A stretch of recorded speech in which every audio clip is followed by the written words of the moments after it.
Welcome back to another episode of Bromance. I'm Ryan, and today we had Tree on.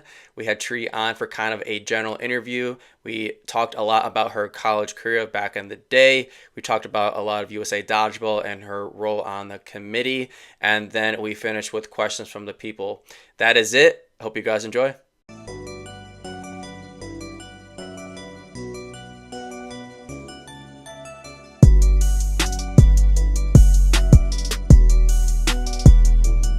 Welcome back to another episode of Bromance. I'm Ryan, and today I have on with me the captain of Illusion, one of my best friends in dodgeball, a literal walking bar.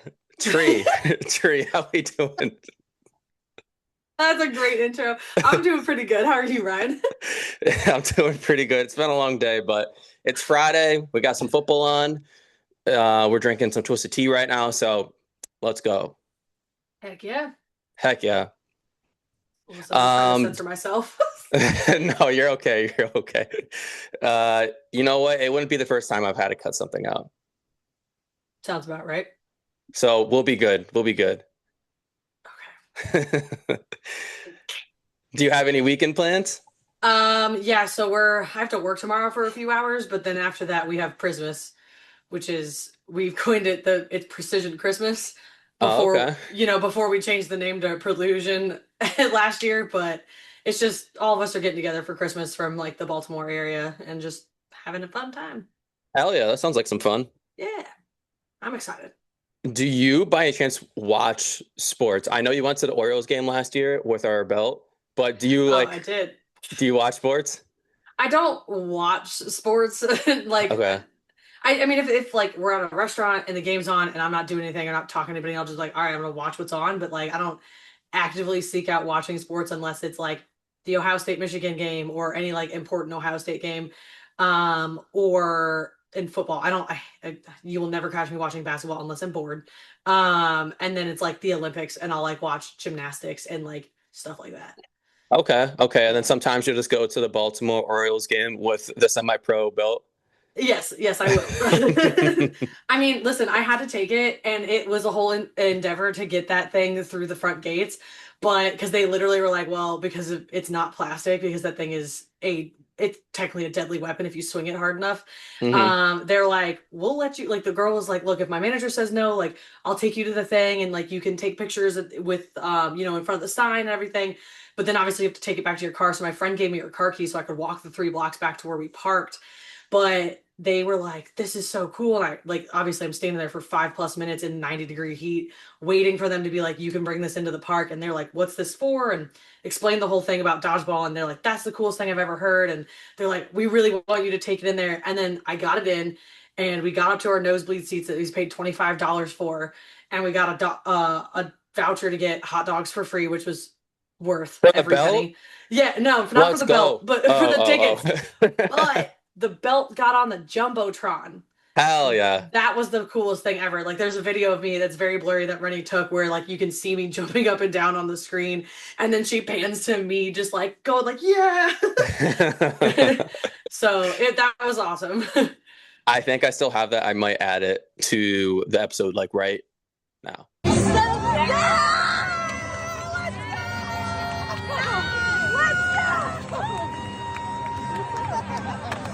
Okay. All But I have right. to find it first.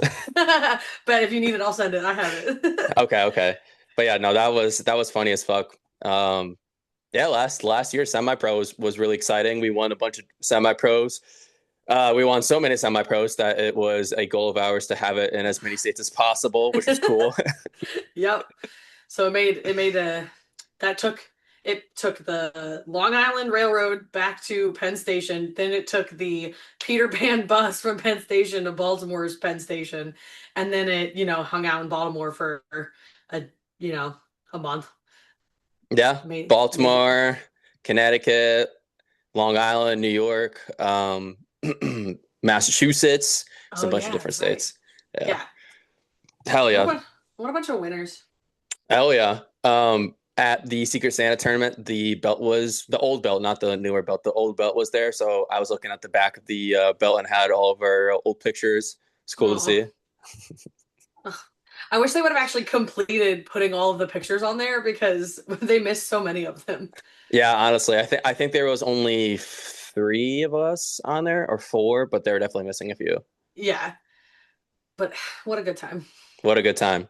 Um, Before we get into our would you rather questions, are we ready for Christmas? I am very ready for Christmas. I actually get to go home this year, which is really great. So I'm leaving Wednesday or the Tuesday night after work, making the 8 hour drive back to Ohio, and I'll be there until Sunday morning. 8 hours from Maryland to Ohio. Yeah, because I live. That's honestly not bad.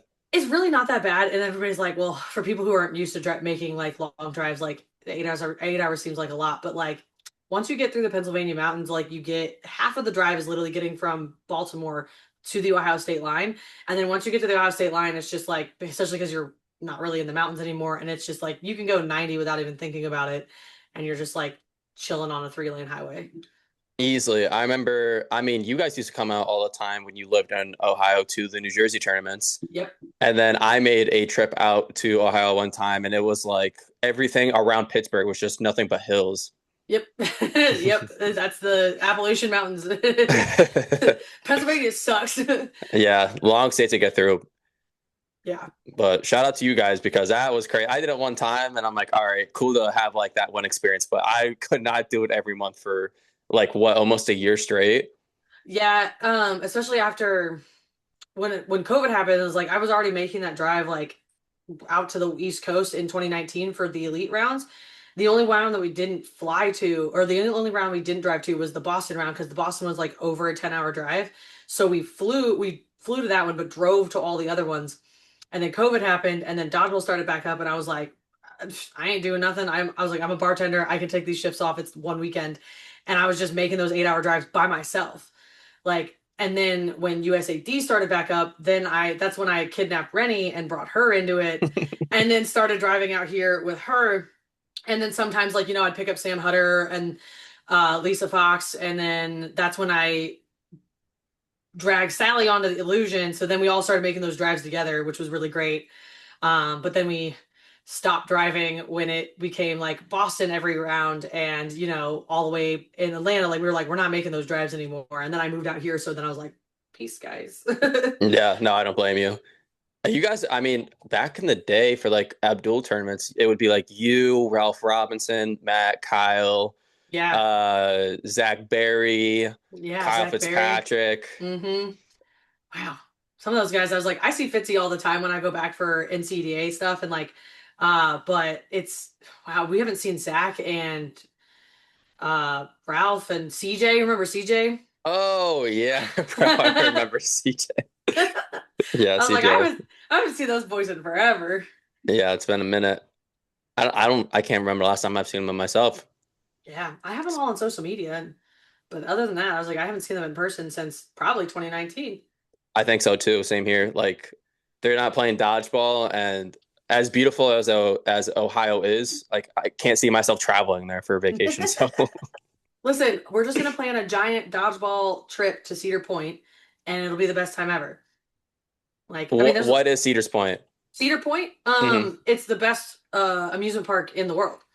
It's called we've it's coined the roller coast of the world because it's an amusement park on an island in Lake Erie, and it's got the most actual roller coasters per amusement park. Like it's got like I think 13 to 15 actual roller coasters, and like that is the number one thing.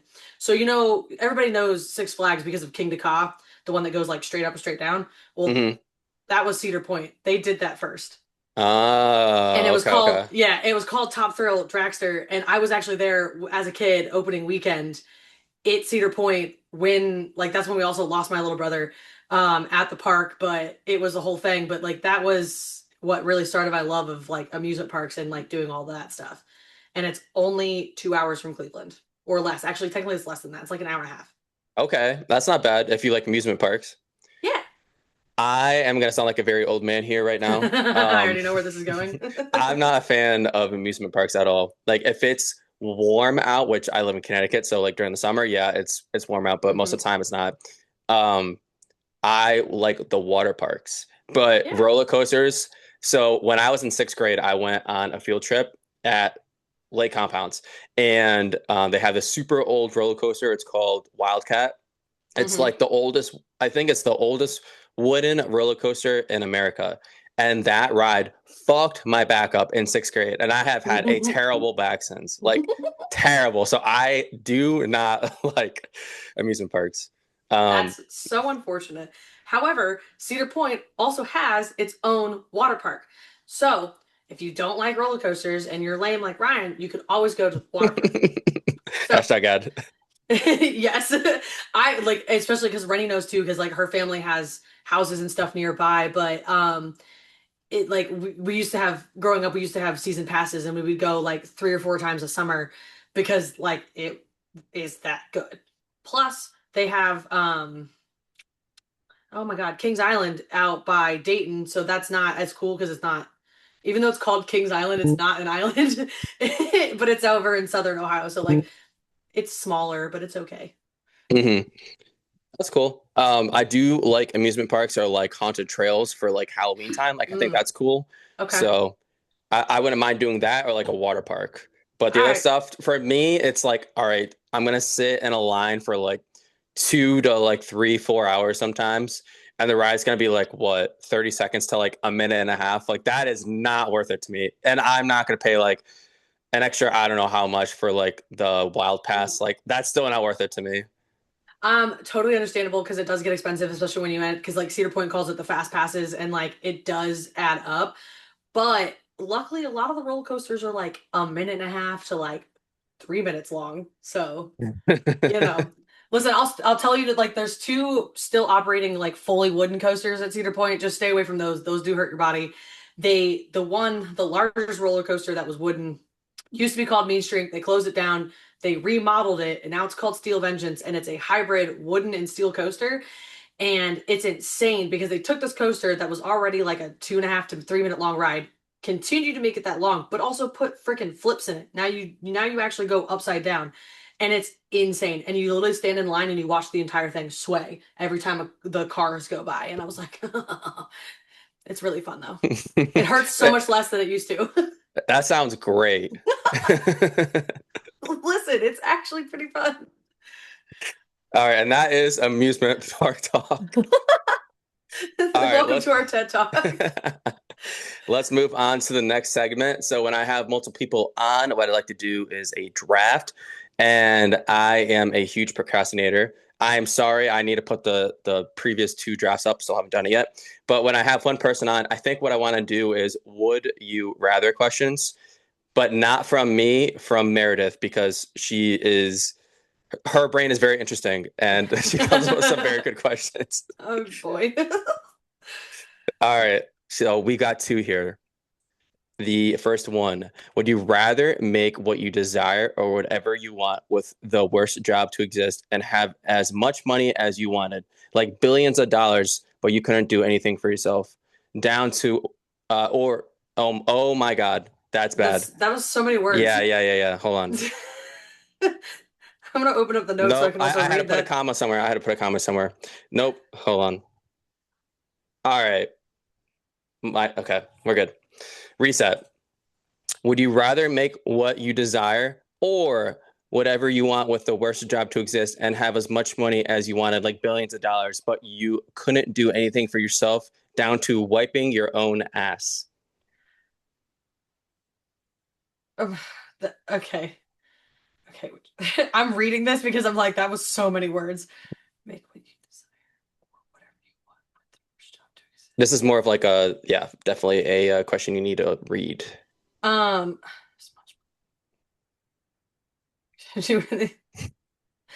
um, I think I'd rather just make whatever I want because like if I can make whatever I want, no matter if I have the worst job in the world, at least I'd be happy the second I leave the job. And I'm a very independent person. I don't think that I'd want anybody to wipe my own ass. You know what I mean? Like Yeah, I think this is an easy one. I think this was an easy one. Okay, that's the first one.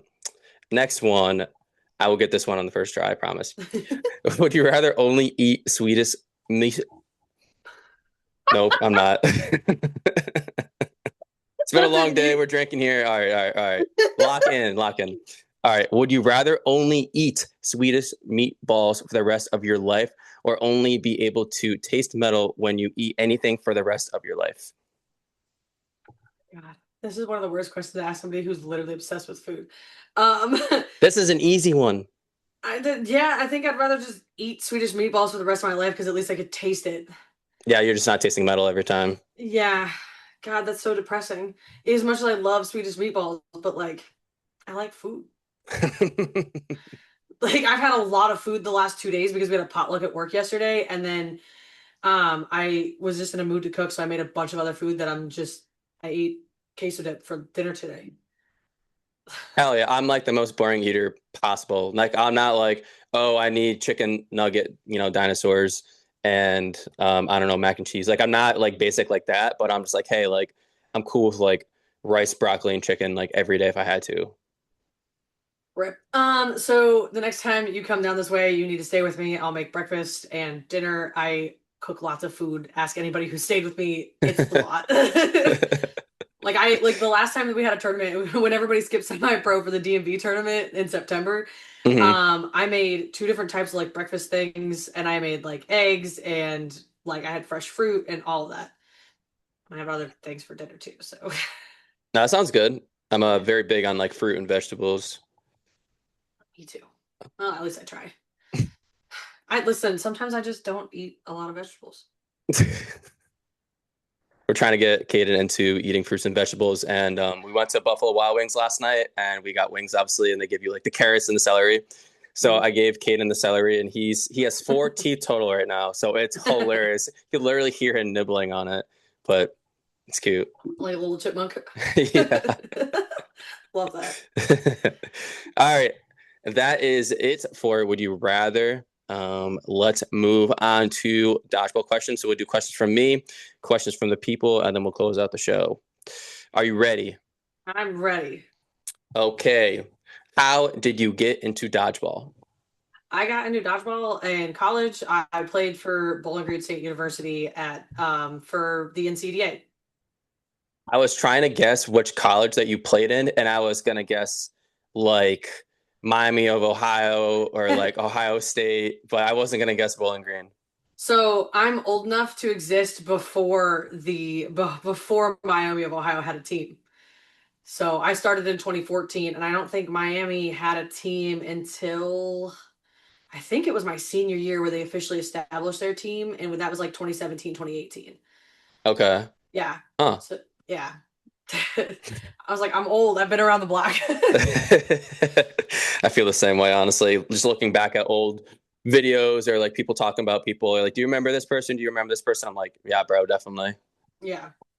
It's crazy because like how many people that like people don't know that like started in like NCDA or started with like 8.5 pinch and are like still big people in USAD now. Yeah, why don't we just move right into that? So like who are some names that played back in the day or came from NCDA? I mean, I think the number one, like on the female side of it that everybody knows is Sam Hutter.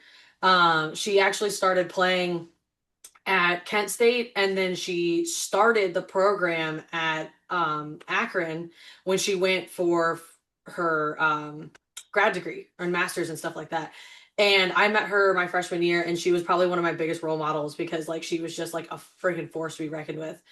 And then I think Marshall. Um, Oh, really? yeah, I thought Marshall was from, I think he went to Ohio State. I'm almost Oh, I didn't know 100% that. positive. I'm almost 100% positive that I went to Ohio State, but somebody can definitely quote me on that because like I don't actually remember, but I'm almost 100% positive he did. Um, because I was like I'm trying to think of Team USA members. Austin Um, Morley. yeah, Austin Morley, Hmm. um, the Fernalds, those brothers. Because I always want to say Chaz was because he's just like such good friends with them, but he never actually he never played in college. Um, well. Oh, let's I see. believe Rebecca did too, right? Yes. Oh my God. Yeah. I was Hmm. like, I'm forgetting women. Yeah. Rebecca Wynn.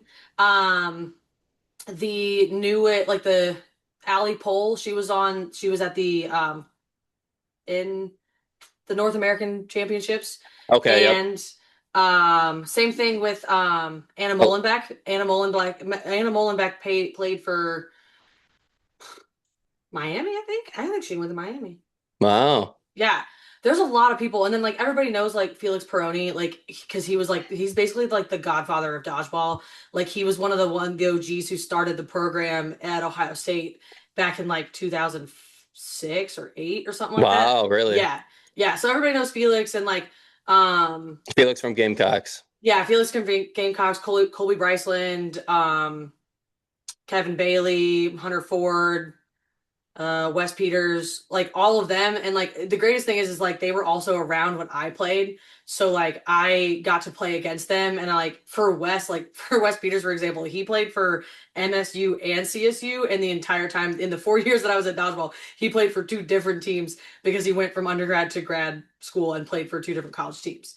So like it's really cool just to be able to know like all of these people that like people who have been around longer than I have are like, oh, do you know this person when they find out that I played for college? And I was like, yeah, I played against them and I got wrecked half the time. Do you want to talk about your NCDA experience? And for people who don't know, can you explain to them, like they're five, what NCDA dodgeball is, like what type of ball type it is, how many people are on the court? Yeah, absolutely. So I'm also old enough to play for dodgeball NCDA when NCDA used to be a full basketball court with 15v15 on the court at one time, 10 balls in the center with the neutral zone. It's 8.5 inch pinch. Still is to this day for the standard NCDA, but we've definitely graduated and added a women's league too in no sting, which is huge. And then now it's 12v12, still 10 balls on the court, but 12v12, 25-minute halves. So it's a very long it's a very long game, and especially when you're playing in a tournament, you're playing typically 3 games in one day, which is still a lot of dodgeball, Wow, yeah, that is a lot of dodgeball. especially if you're playing the entire time. Um, oh, soft boundaries exist in the NCDA, meaning you can have a sliver of your pinky in the court and you are safe. So every other part of your body could be laying on the sidelines, but if your pinky's still in, you're good to go. As long as you Out of don't get all hit. the out of all the rules that I've like heard about NCDA, that's the one I hate the most. That's the one I hate the most. I'm like, bro, no way. You say that until you start playing like that and then you play your first elite tournament and get completely booty bumped out of the court by one of your teammates because we go from playing on a full basketball court to this teeny tiny little court and he backs into you and you have nowhere else to go because you're shoulder to shoulder with all these big buff dudes, and soft boundaries were your friends back then. But Okay, I can see that, yeah. yeah, that was such a learning curve for sure. Do you ever miss 8.5? I used to, not anymore because it's just like it's so hard on your body. Like, yeah, like sometimes like I haven't been able to go because like moved out to Maryland, but going back to like they do an alumni event, and or an alumni tournament, and a bunch of us oldies will come out and play in it, and it makes me feel so old because my shoulder is like in pinching the ball, like it's just like my hands are not built for that anymore. It shreds your fingers, and I used to play with gloves. That's also another rule that doesn't exist anymore. We used to be able to play with like batting gloves or like wide receiver gloves. And everybody was like, oh, like, wide receiver gloves are meant to be like sticky, so it helps you catch better. But I was like, dude, I literally used it to protect my cuticles because that shit would shred your fingers. And I didn't learn how Mm-hmm. to tape. And I was also broke. So why would I want, when I could buy one $12 pair of gloves that'll last me an entire season, when instead of buying, one $5 roll of tape every month because I'm running through tape every day, 3 days a week practicing, and then, going to tournaments every other weekend. So Yeah. The 8.5 balls back in the day, like I've heard people talk about it. I've kind of explained it to people too, and they're like, no way. So yeah. like you literally would have to like, I mean, me personally, I would be like, okay, I can't cut my fingernails on this day because if they're Mm. too short, your fingers would be fucked. If they're too long, you will be fucked. Oh God, yeah. The amount of pressure that would be on your fingers and your hands, the forearm, strength that you would have the grip on the ball. Like I would do like forearm workouts a ton, and like you ever see like those elastic, you know, um, bands, I guess, you put on like each individual finger and you open up and Yes, close yes, all the time, and you'd still get nasty finger injuries. yes. And well, I mean, that's what my crooked here, I'll pull it up to the camera. That's what my crooked Oh, pinky twin. because that's what it's from. I blocked a ball, um, and it took my pinky back and just bent it all the way back and tore the extensor tendon. And that's literally been since my second year of dodgeball. So I've had this for 10, almost 11 years now. So, Yeah, I mean, if you look at like an experienced dodgeball player, you look at their fingers, you're like, yo, their fingers are fucked up. yeah, if you're not a real dodgeball player until you have a wonky finger. Yeah, currently I have two, and they're not. They are the way they are now. Yeah, my other pinky is on its way out as well. I can this is as straight as it goes and it used to be like full straight. Damn. When Yeah. when when I like make a fist, or like I don't know, like if I like hold like a glass of something, my hands will all close, but like my pinky will kind of like stay out. Yep, it's just kind of just hanging out, just doing its own thing. All right. So you've talked about, how long you've been playing dodgeball for, back in the day, and you said like 2013 for NCDA, 14. 14. 2014. So Mhm. how long have you been playing dodgeball for? So this is technically the start of my, or like the mid start of my 11th season because I started in fall of 2014. And so obviously it's 2025 now. It's 11 years, 11 seasons. If you're going by like the school year. But total number of years, I guess this is almost 2026. So I'll almost be at 12. And you started straight with college? Did you like? Just college. I didn't even know that what used to be elite dodgeball existed until my junior year, and that's when I started. I started a team. Me and a couple friends of mine back in the day started a team together, and we played in the North region, which we played in the North because they played 8.5 pinch. Still, they did open 8.5, 8.5 pinch. Women's didn't exist. We had one, maybe two actual women's divisions at one of the multiple rounds that I went to. And it was with a no sting ball, which I'd never picked up. And I was like, this is really fun because I could whip that. And it was, but we only had like 7 girls in the league because nobody wants to, not very many women. You know what? Speaking of, I think Paige Peterson, also a huge name, played in college. Oh, really? Yeah, I'm almost 100% positive because that's where I met Paige. Like, if anybody knows the whole Paige story, and I like we used to hate each other back in the day. Like absolutely, like she put a bounty on my head, and it's probably one of my favorite things. Oh, spill some Yeah. tea, sister. Well, everybody knows already, but like there was something with the guy that I was dating at the time, and something happened at a tournament where she thought I was being very unsportsmanlike, and then so she put a bounty on my head, asking all the dudes to shot me to the point where I actually had to sit out like an entire like few games because it was bad. Like I couldn't even be on the sidelines. Um and fast forward to the 2019 season of Elite at the Boston round, I had gotten hit in the throat multiple times and it had closed my throat up and I literally started having a panic attack because I thought I couldn't breathe. And I like went behind the curtain and she was the only person who actually saw me like having this full-blown panic attack. And like she helped get me down. She was like, you need to breathe. Like she poured water down my throat. Like, and ever since then we've been like the best of friends and I love her to death. She's one of my favorite people. Aw. So now Yeah. we're good. Yeah, now we're besties. I even have one of her friendship bracelets. Oh, hell yeah. Yeah. Well, that's good. I feel like a Yeah. lot of people that have been playing dodgeball for like probably more than 10 years, they really start at like Sky Zones or like their Hmm. local trampoline park. Yeah. I agree because I was like all the people that I know on the East Coast, like when I started meeting you guys, they're like, oh yeah, everybody was like, they're like world champions at like UDC, and I was like, what the hell is UDC? And they're like Sky Zone Dodgeball, and I was like, okay, that's really cool. But like when I started knowing you guys all, like they're like floor dodgeball, and I was like, what the hell is that? Like, and I was like, that's the world of difference where like Sky Zone is like there's like maybe one every few hours in the Midwest. Like you have to drive to like a major city to find one. And the nearest one to us is literally a 2 hour drive. Um, so it's like it's kind of crazy where everybody was just like we played dodgeball and then like in the Midwest it's like if you started playing dodgeball you either randomly got lucky finding a rec league or you played in college. I got super lucky. So I started playing the summer I graduated high school. So I started Wow. playing at a trampoline park called Flight, which is the team I currently play on, which is funny. But after that, I started playing at Sky Zone, which was actually in my hometown. It was like 10 minutes from where I lived. I don't, Wow. that's definitely not a park anymore. There was another one in Connecticut. I don't know if that one is anymore either. But yeah, I mean, if you look at a lot of the OGs from back in the day, or even if you look at like the Team USA for men's, at least the roster, like more than half of them came from Sky Zone.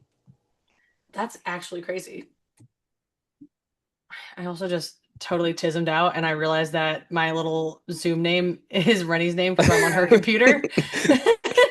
And I was like, I gotta change that. There we go. Yeah, That's we it might have been like that for like 45 minutes. it's fine. We're here. You're good. You're good. All right, my next question. How often do you play dodgeball and where do you get to play? Right now it's only once a week unless we have a tournament on a weekend. We play at a local community center up in the town is called Cockeysville, which is quite entertaining. I actually work up there too, which is funny. It's only about 5 minutes from my work. But an OG like Baltimore dodgeball member, Tyler Westgate, works for Baltimore County Parks and Rec. This is totally a plug because we need more people to show up. But he was able to secure us a gym spot once a week on Tuesdays from 8 to 10 p.m. And it's just an open gym space and we just mess around and have fun. We've had a couple of new people show up, and then they come back and some like really old players that I like heard about, but I've like never met in person until they started coming to our rec league, and it's great because it's only $40 for an entire 10 weeks. Oh, So that's cheap as fuck. oh, it's so cheap, and it's only $5 for drop in. So like that's where we make most of the money because a lot of the guys are like, hey. It's a week to week basis for us, so they'll just literally spend the $5. So they're actually spending way more money on the 10 weeks than if you just pay like, okay, here's my $40, I'll come when I want. But right now, other than that, like Philly is only an hour and a half to 2 hour drive depending on traffic. So it's like we could drive up, but like weekdays are really hard. And then same thing with DC, even though we're only like on paper 45 minutes from most of their rec league stuff, it's because of the DMV traffic. It on a weeknight, it takes us no less than an hour and 45 minutes to get down there. So and we're always gone on weekends for tournaments, so it's really hard to get down to the DMV. But we try to go to David hosts open gyms on Sundays with Kloss, so we try to make it when we can when we're around on a Sunday. Mm-hmm. Is And there then anything obviously, south of you guys? Like anything in like Virginia, I guess? um, not really, because like a lot of some of the practices in the DMV, like DC area, are technically in Virginia. But not really, not that I know of. But I also don't know that much. So, I think the only player I know from Virginia, and shout out to her, is Rihanna. So she was on our team for the dodgeball for oh the Philly yeah, tournament, and so she's from Virginia. So yes. I was like, "Where are you from?" She's like, "Virginia." I'm like, "That's the first time I think I've ever heard someone say I'm from Virginia." That's so funny. Also speaking of people from Virginia that people also know, Shadid Drakeford, he played at VCU in college, and he's from Virginia. So there you go. Oh, There's okay. another person. I knew. Okay, okay. I didn't know that he's from Virginia, but I know she did. Hell yeah. He Yes, asked a lot of questions actually later. yes, I do know that. I did see that. All right, my next question. Do you remember your first tournament? I do remember my first tournament because it's the most scared I've ever been in my entire life. It was the host. We hosted. It was my school's turn to like we hosted the first tournament of the season, and we had only been practicing for I think a month. We had just gotten our brand new jerseys in, and it was remember 15v15. We had Michigan teams, which Michigan is basically known for like having some of the best um, dodgeball teams in the league. And at the time, like CMU, Michigan State, and JMU, not JMU, that's out here. GV were like the best. And our first game was against CMU, and we got absolutely obliterated. Like I've never been more scared in my life to stand across the court from the bunch of like these big old burly dudes, not a girl in sight, and being, at the time I was only 17. Like I hadn't even had my birthday yet. And I was like, this is awful. Like, why are we doing this? And and we had a huge class. I think we had like 25 freshmen join the team when I did, which was huge because like the dodgeball team like at BG was like had only like a good like 15 to 20 members on a daily. Like, so they were like, this is huge that all these like freshmen are coming in, and like all of us were being like, we all looked at each other and we're like, why are we doing this to ourselves? I walked away with a bruise the size of my thigh. Like it was insane. But I never looked back. So, you Yeah, know. I think if you survived 8.5 and you're willing to come back, like props to you. Yeah, especially because it's like some of those boys throw those balls like the average like good throw from a guy is like 65 to 70, but like the good ones are throwing like 75 plus, and like nothing hurts more than getting hit in the face by a rubber dodgeball that's 8.5 inches round at 75 miles an hour.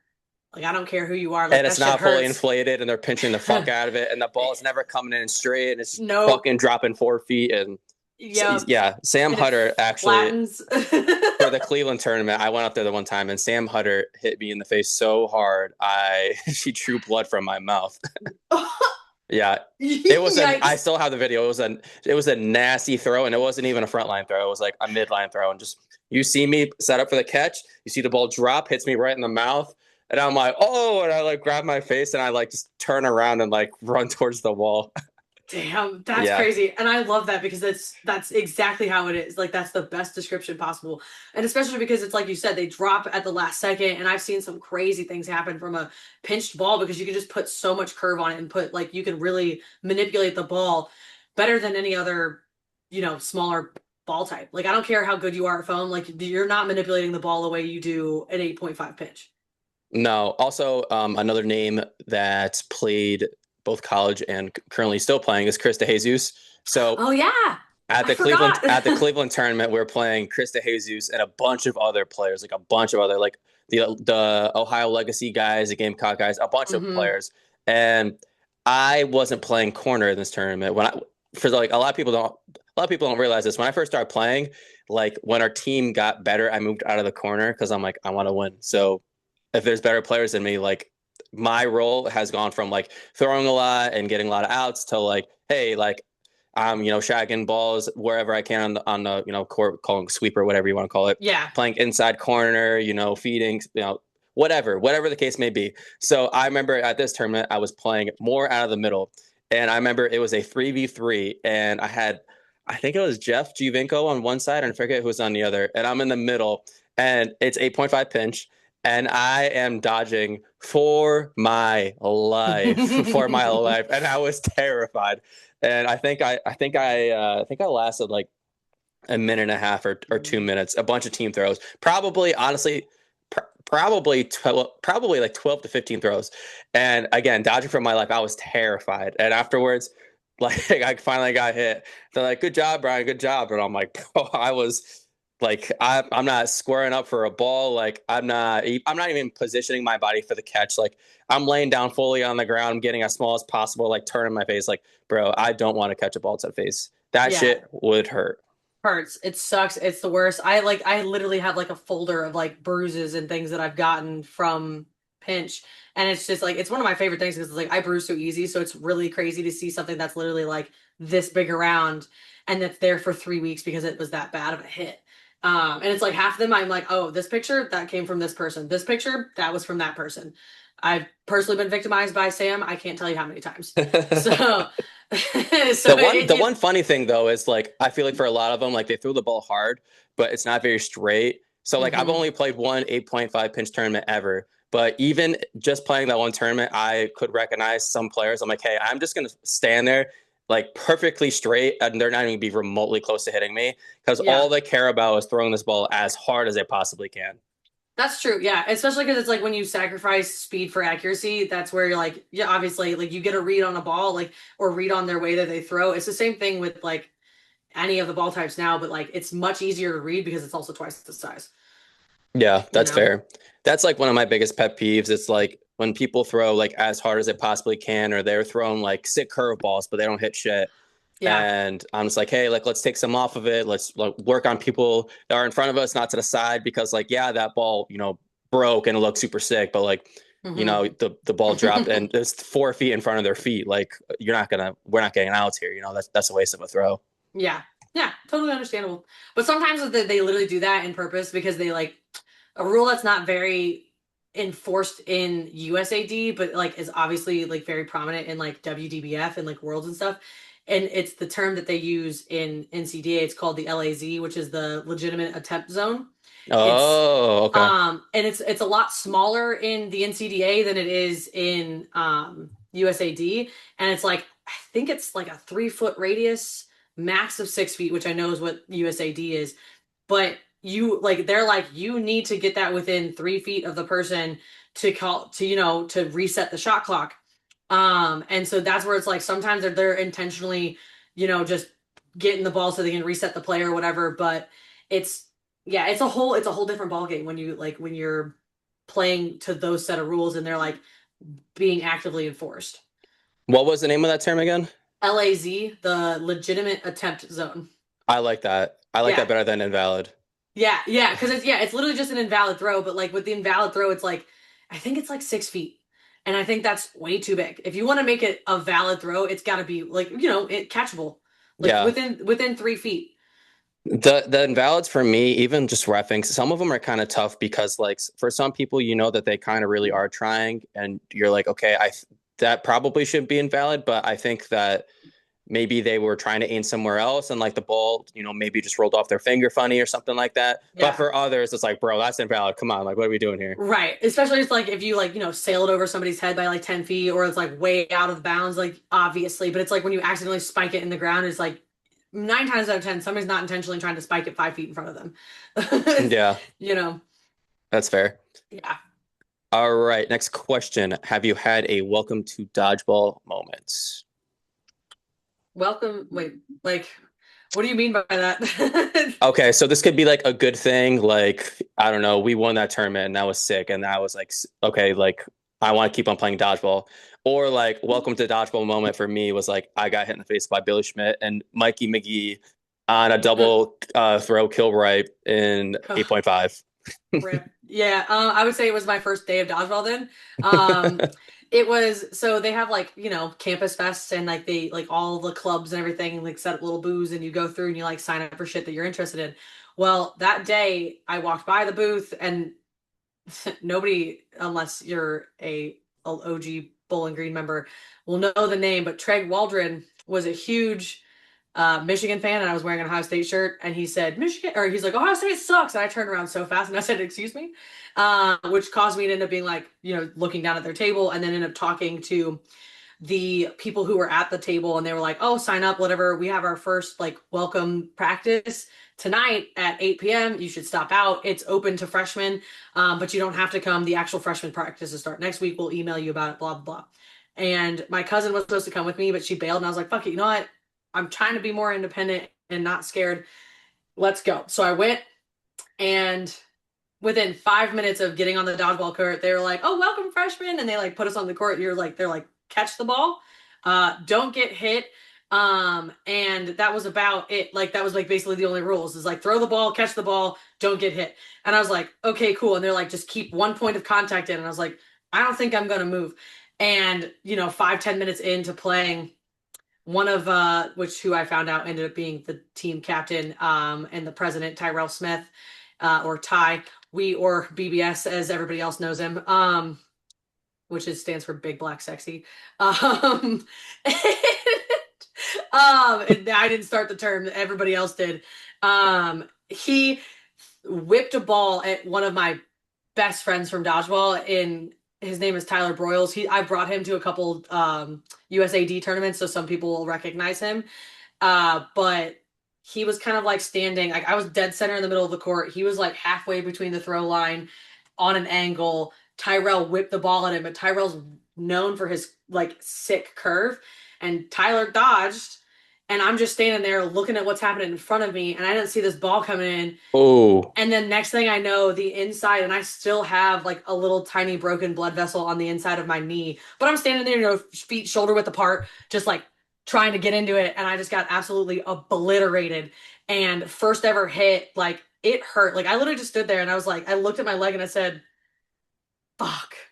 And everybody, the whole gym just got dead silent because the captain of the dodgeball team who throws 75 miles an hour just hit the new girl who's been here for 5 minutes. And I was like, and they were like, "Oh my God, are you okay?" And I literally just look over and I see Ty on his knees, just being like, "What did I do?"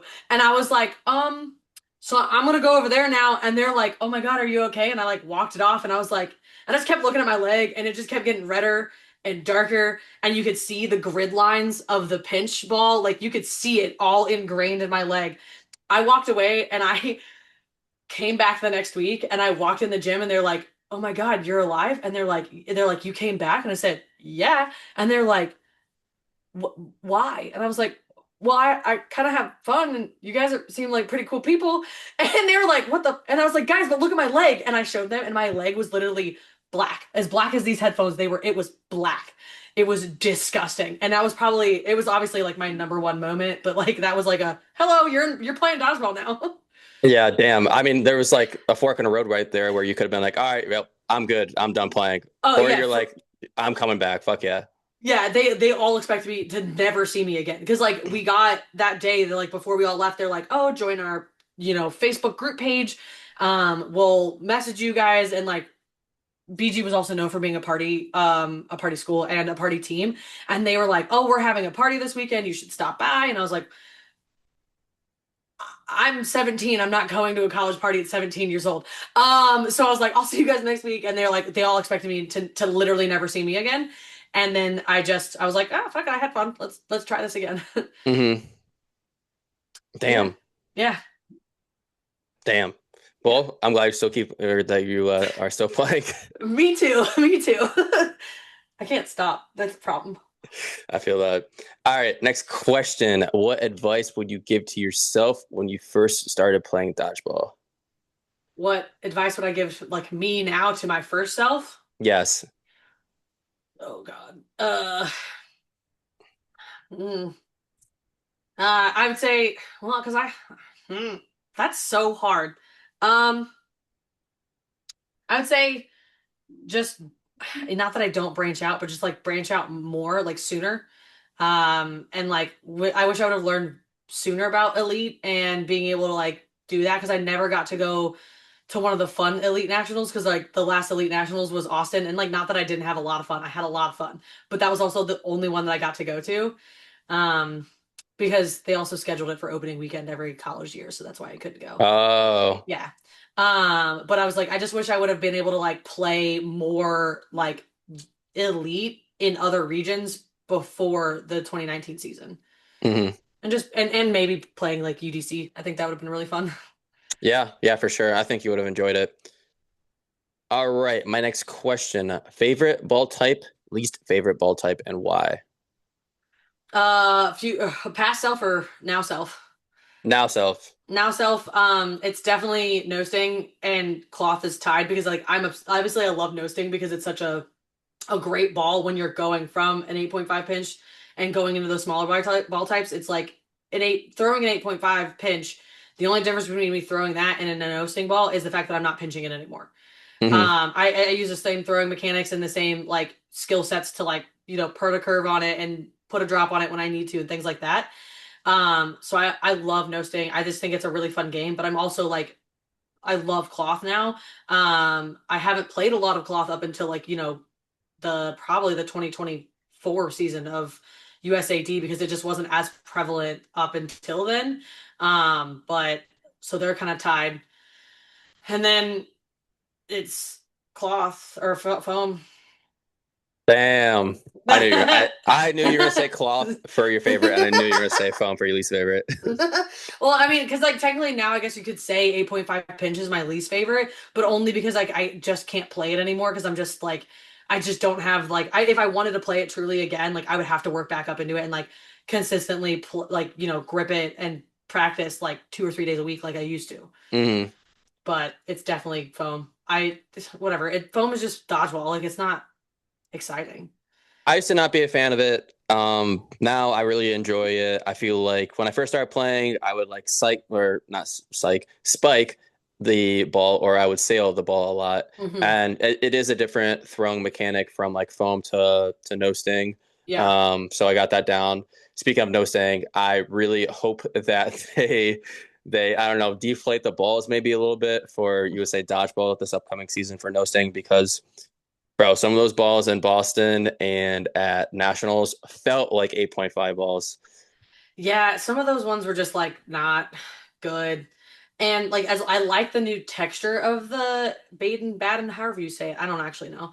But the texture was great because like the grip I felt like lasted a lot longer because Hmm. that was my thing. It was like the old ones that we would use it because it was the no sting still joylet ball. They I don't remember the brand, but I remember the balls were always like balled. Like there yeah, was no texture on them there ever. was no texture on them. Like you would have a texture on it for like the first like couple games, and then by the time that you got into game 4 or 5, they were just bald. And now I think was my biggest problem with the original ones, but they kept their shape better. So if Baden can work on that, that's definitely like I think my for somebody who loves nosing, I think that's my biggest like point is like figuring out a way to keep those balls like a uniform size. So I'm not sure how that happens, but like that's like the number one thing that would they that needs to work on. But whatever, if you're good at dodgeball, you just grip it a little harder, you'll be fine. That's true. That's true. All right, next question. Describe your perfect dodgeball teammate. Perfect dodgeball teammate. Hmm. God, somebody who saves my life when I do dumb shit. Um, no, the perfect dodgeball teammate is I feel like somebody similar to myself that is willing to play any position, but also knows that like knows their role like when they're playing like on a team. Like for me is like when I try to join another team because I try to be that teammate that can literally just do whatever you need me to do. And I don't know if you kind of I feel like that's how I was with when you're like, Tree, I want you to play with me, like, and they're like, what do you want to do? Like, I'll put you like, you were like, what do you want to do? And I was like, Ryan, you're the captain. You tell me what you want me to do, and I'll do it. And so I think that's for me is just like somebody who's willing to one learn, especially if they're newer and they don't know a lot, but like someone willing to be put in any position and be pushed past their comfortability to learn and grow in a different spot because some people I feel get too comfortable in their corner positions or their center position and they don't want to try anything new or they don't want to try new things, and it's just being able to like push somebody past their boundaries but also being knowing somebody is there to like protect you and like be there for you when you're like, hey, let's go make this play, like I'll be up there, like you throw and I'll guard you on your way back, like whatever, like so basically just an entire dodgeball team in one person. No, that's a good answer. That was a good answer though, because like for me personally, like I want to play with good, positive people. I want to play with someone that I know that I can look to my left and to my right, and that I can trust in any scenario. Um, I need a teammate that, for me personally, like I play with a lot of high energy players. I'm not saying I don't like that, but I would prefer like a good, like happy medium. I call it like a Hmm. neutral. Like you've seen me like show some like real emotion, but it's like, hey, we just won the tournament. It's not like Yeah, I just caught someone, you know. yeah, And you never probably see me like super down in the dumps. Like yeah, for me personally, I'm just always in the middle. But no, yeah. I mean that's a good answer for sure. No, I totally agree with that though, because it's like, except for you won that 1v6 this year, like that was insane.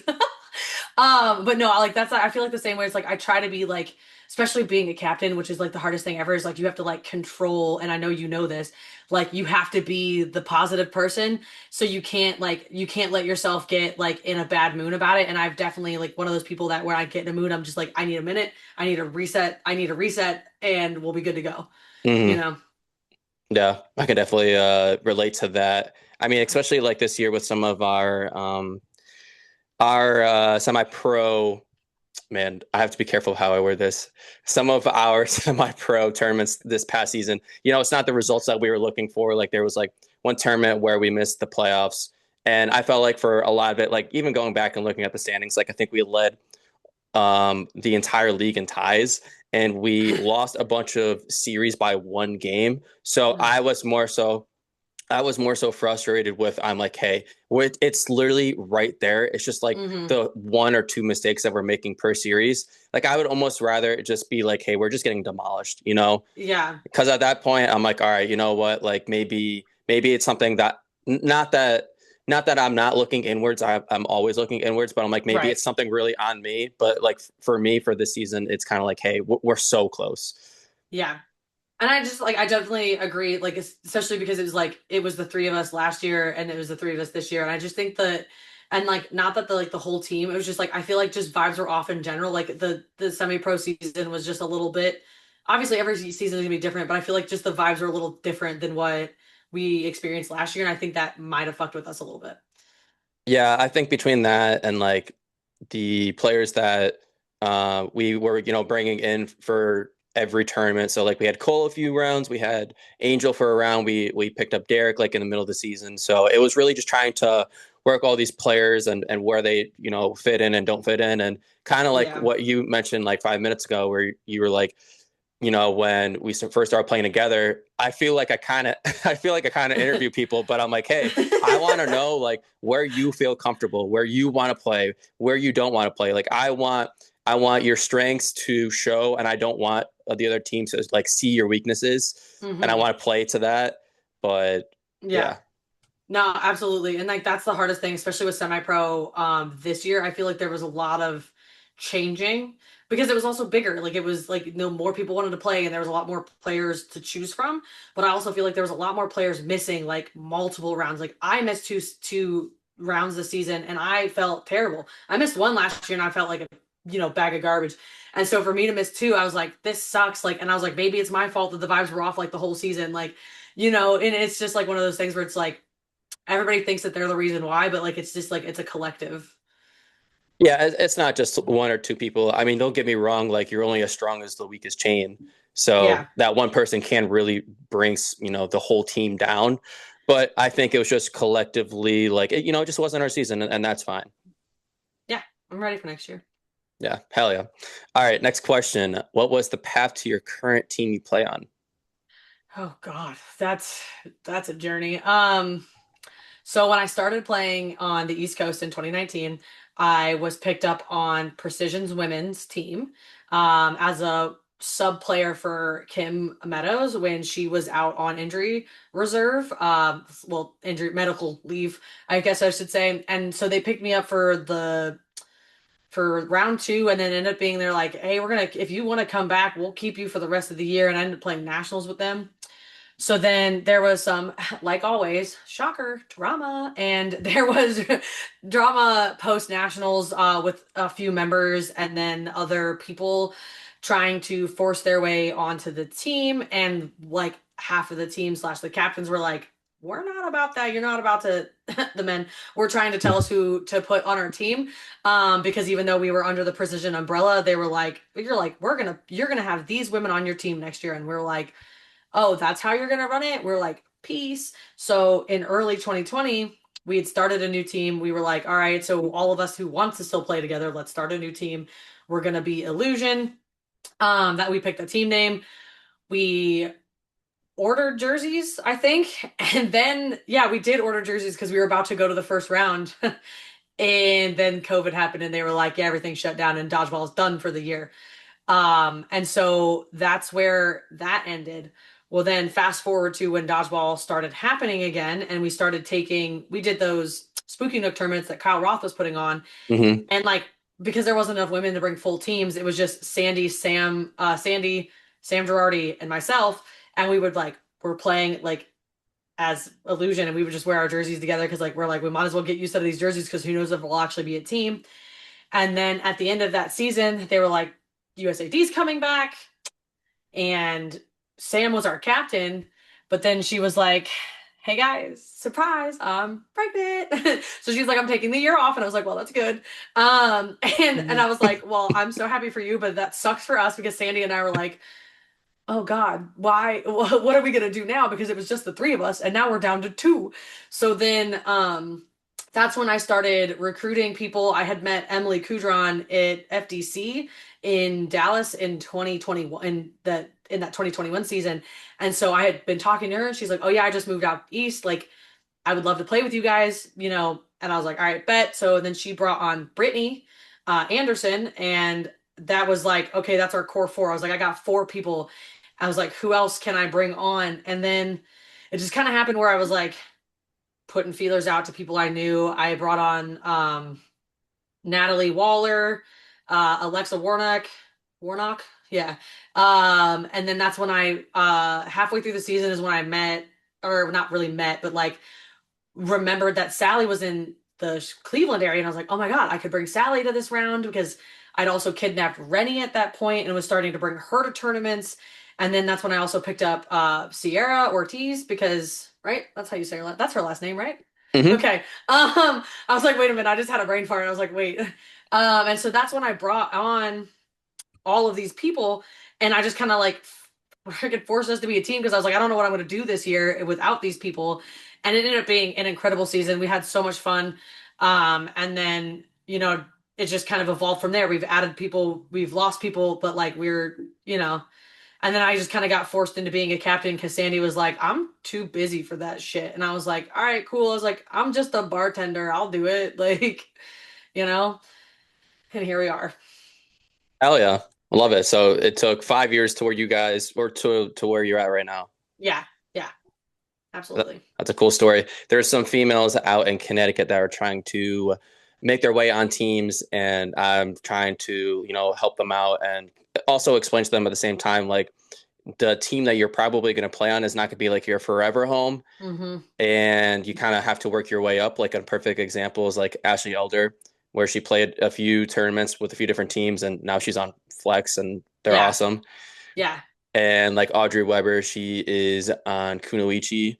Mm-hmm. So yeah, just like kind of explain to them like either honestly at one point or another, you're either gonna have to join a team you probably don't really want to join and work your way up, or you just need to make your own team. Yeah.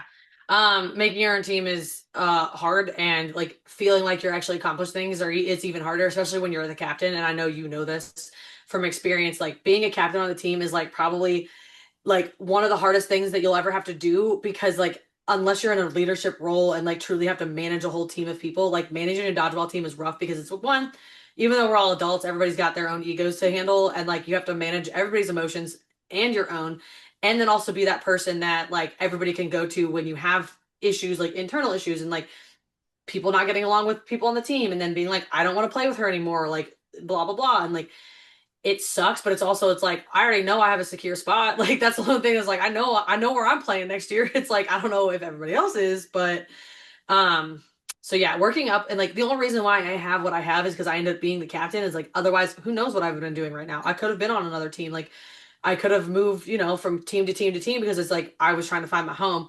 Well, I ended up finding my home with my girls. So Yeah, starting your own team is rough. I mean, back in the day with Impact, like it just started out with Sean and myself, and we would pick up our buddies from Connecticut that like would show up and play, Sky Zone with us sometimes, and we'd go out to tournaments and we would get shit on, like absolutely wrecked, like not even win a yep. game. And then it kind of turned into, at the very end where we have really good players on our team, like Impact's last tournament was at Austin, Texas for the Nationals, and it's like Jeff Giovinco, Matt Levine, Kyle Sander, Dylan Cruz. We have like OGs like Tyler Triple. We have Mm, Ryan Fricker. Like those are all really good names, like really good names. But I mean, that's not where it started. Like if you're just joining dodgeball and you go to a tournament, you're like, that team's really fucking good. But like if you knew that journey, like you could also be like, you should have seen them like 4 years ago because they sucked. And like it is a journey. yeah, absolutely. And it's crazy because it's like I met you guys all when you were that team. Like I watched uh I watched Drew shatter his or tear his ACL at that Boston round. Oh yeah, Yeah, that was yeah, horrendous. I was like I knew you guys well when you were all good. So it's just like to know that like I mean obviously everybody starts on like bad teams, but it's just like to know that like everybody else has also struggled is also great. yeah, for sure. I mean, even like flight now, like we've been. This is our third year going in, and I mean, I'm not the captain, but Bo gives me a lot of pull, and he asks for questions and advice and stuff, which I'm extremely grateful for. But I mean, if you looked at where we started now to like the roster that we have, like it's honestly not even close. And Yeah, that's not any disrespect to the people that started flight, but if you look at just the roster now compared to what it was before, it's a night and day difference. absolutely. Wow. It's tough. It's literally it's like what it was like what last year's when you guys started? What flight? Yeah.